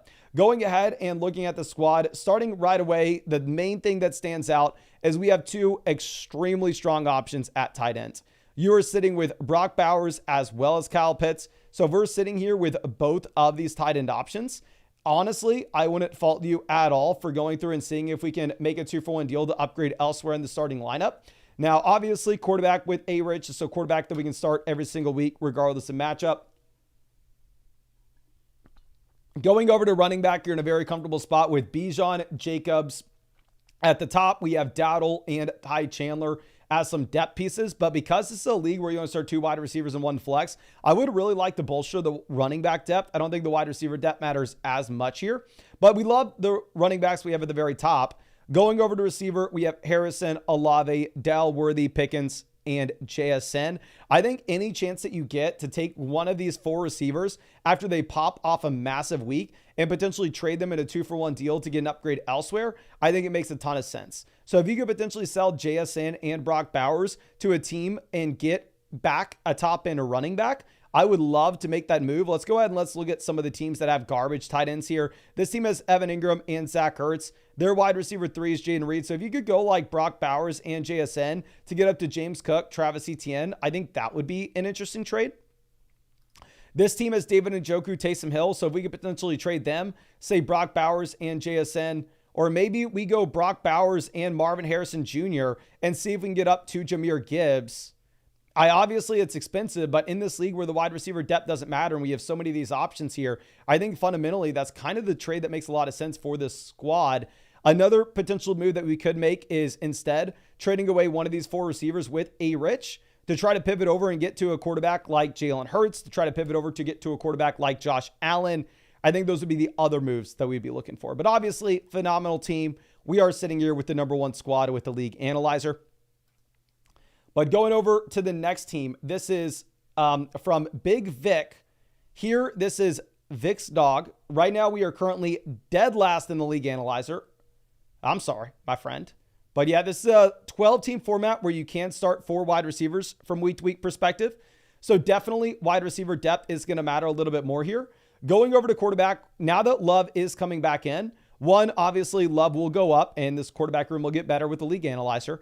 And 2, all of a sudden we can very easily move on from either Sam Darnold or Justin Herbert. You pick which one of these quarterbacks is the guy that you want to build around. And then we're going to go ahead and let go of the other. Going over to running back, we are currently sitting with Jonathan Taylor as the anchor. We have quality depth pieces with Aaron Jones, J.K. Dobbins, Jalen Warren. The issue is just here, the depth matters a ton. And Dylan, I'm going to get to your question. Please give it a second. Wide receiver depth matters a ton. We have Smith, Waddle, Puka, Sutton, Juwan Jennings, Yoshi Vosh, and Tyler Johnson. So the issue mainly with this team is our wide receiver 4 is Courtland Sutton. And we have the Puka Nacua injury. So as we go through and as we tinker a little bit with what we have in terms of the starting lineup, this week we're starting Taylor, Jones at running back, Smith, Waddle at receiver. And then for our flex spots, we have to start Sutton and Dobbins. So this is a situation in which we just have lost so much value due to injuries. Obviously, it's not your fault, but we had the Love injury. We had the Tua injury impacting Waddle. We had the Puka Nacua injury. So at this point, I think the main thing that we are needing to do is we need to try to find a way to hit on the next Jordan Mason. We need to try to find a way to hit on the next one of these running backs off the waiver wire, like Zach Charbonnet, that's going to immediately turn into a must-start guy. Obviously, we don't have a ton of trade value for us to be able to potentially squeeze and go get an upgrade elsewhere.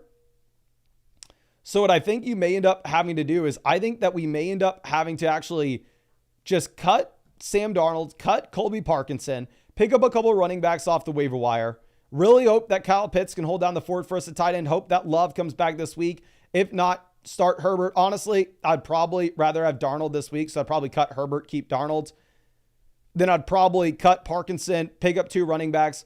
But it's a league where depth matters, and our team has been decimated by injuries, so there's not really a trade that makes a lot of sense there, and instead, we really need to hit on somebody off the waiver wire. Okay. Now, let's move this over and pull up, see if we can find any more start-sit questions or trade. This start-sit question coming out from Prez10 says, I have to start 2 of the 4. It's been rough since Debo's out. Worthy, Shaquille, Javonte, or Terry. So I'm with you. I think we go with Shaquille for one of these spots. And then for the other, I think we're actually going to be going with Worthy. Javonte definitely looks like he has that nice role in Denver, but the issue is just you have one of the worst potential offenses you could ever see here. So I think we go ahead and you just take Xavier Worthy, to be honest. Okay. And let's submit that and see if we can get any other start sits to load before we have to answer another team review. But this is a trade question coming up from Seller. Says, DJ Moore, J.K. Dobbins versus Tony Pollard, Chris Olave. DJ Moore to Olave, slight upgrade. Dobbins to Pollard, slight upgrade. Honestly, I'd rather have the Pollard and Olave side, but I think it's close enough where it's kind of up to your personal rankings that if you wanted to have DJ Moore and J.K. Dobbins, you very easily could do that. Now, Brutus has our next question. We actually already answered this one for him. We will go Swift and DK Metcalf there. And let's move this around. I think we need to actually get some more of the roster reviews before we can get more start-sit questions. Isaiah has a trade question. This is Kamara versus Saquon Barkley. I would easily prefer Saquon Barkley over Kamara here. I'm just more confident with the Philadelphia Eagles offense rest of season than I am with Kamara in the Saints. Next start-sit question coming out from Ghost. Says, what's up, man? Currently sitting 2-0. Somehow, I don't know who to pick for the third wide receiver in the flex. Also, should we drop Madison for Hunt? Yes, 100%. Please drop Alexander Madison for Kareem Hunt. Here at wide receiver, we go Jameson over Shaheed. I think Jameson's the better player and the better offense. And then for the flex, honestly, this is a little bit of a tougher spot. I think we go Dobbins. Dobbins does have a very tough matchup this week going up against Pittsburgh, though. So I'm definitely expecting Dobbins to take a step backwards. Okay. Can we load up another one here? Real quick, Bills Mafia coming out. Trade question. This is Xavier Worthy and J.K. Dobbins versus James Cook. I know everybody and their mom's going to be wanting to go on the Xavier Worthy and J.K. Dobbins side of this. But in a redraft league, I think that Dobbins is still splitting that backfield. It does look like James Cook is that running back that's a must-start option every single week. So we will go with James Cook. Dylan coming out with the next question says, the CMC is Jordan Mason. Don't know what to do. If I were to sell CMC, okay, well, let's go ahead and let's figure out what we are doing submitting this lineup. So yeah, obviously we'd play McCaffrey there. And we'd play Mason there. And then for the flex, you have no Kenneth Walker. You have no Deebo Samuel. So this is a very tough spot. Addison is banged up as well. So I think honestly, you have to go ahead and you have to play Carson Steele. In terms of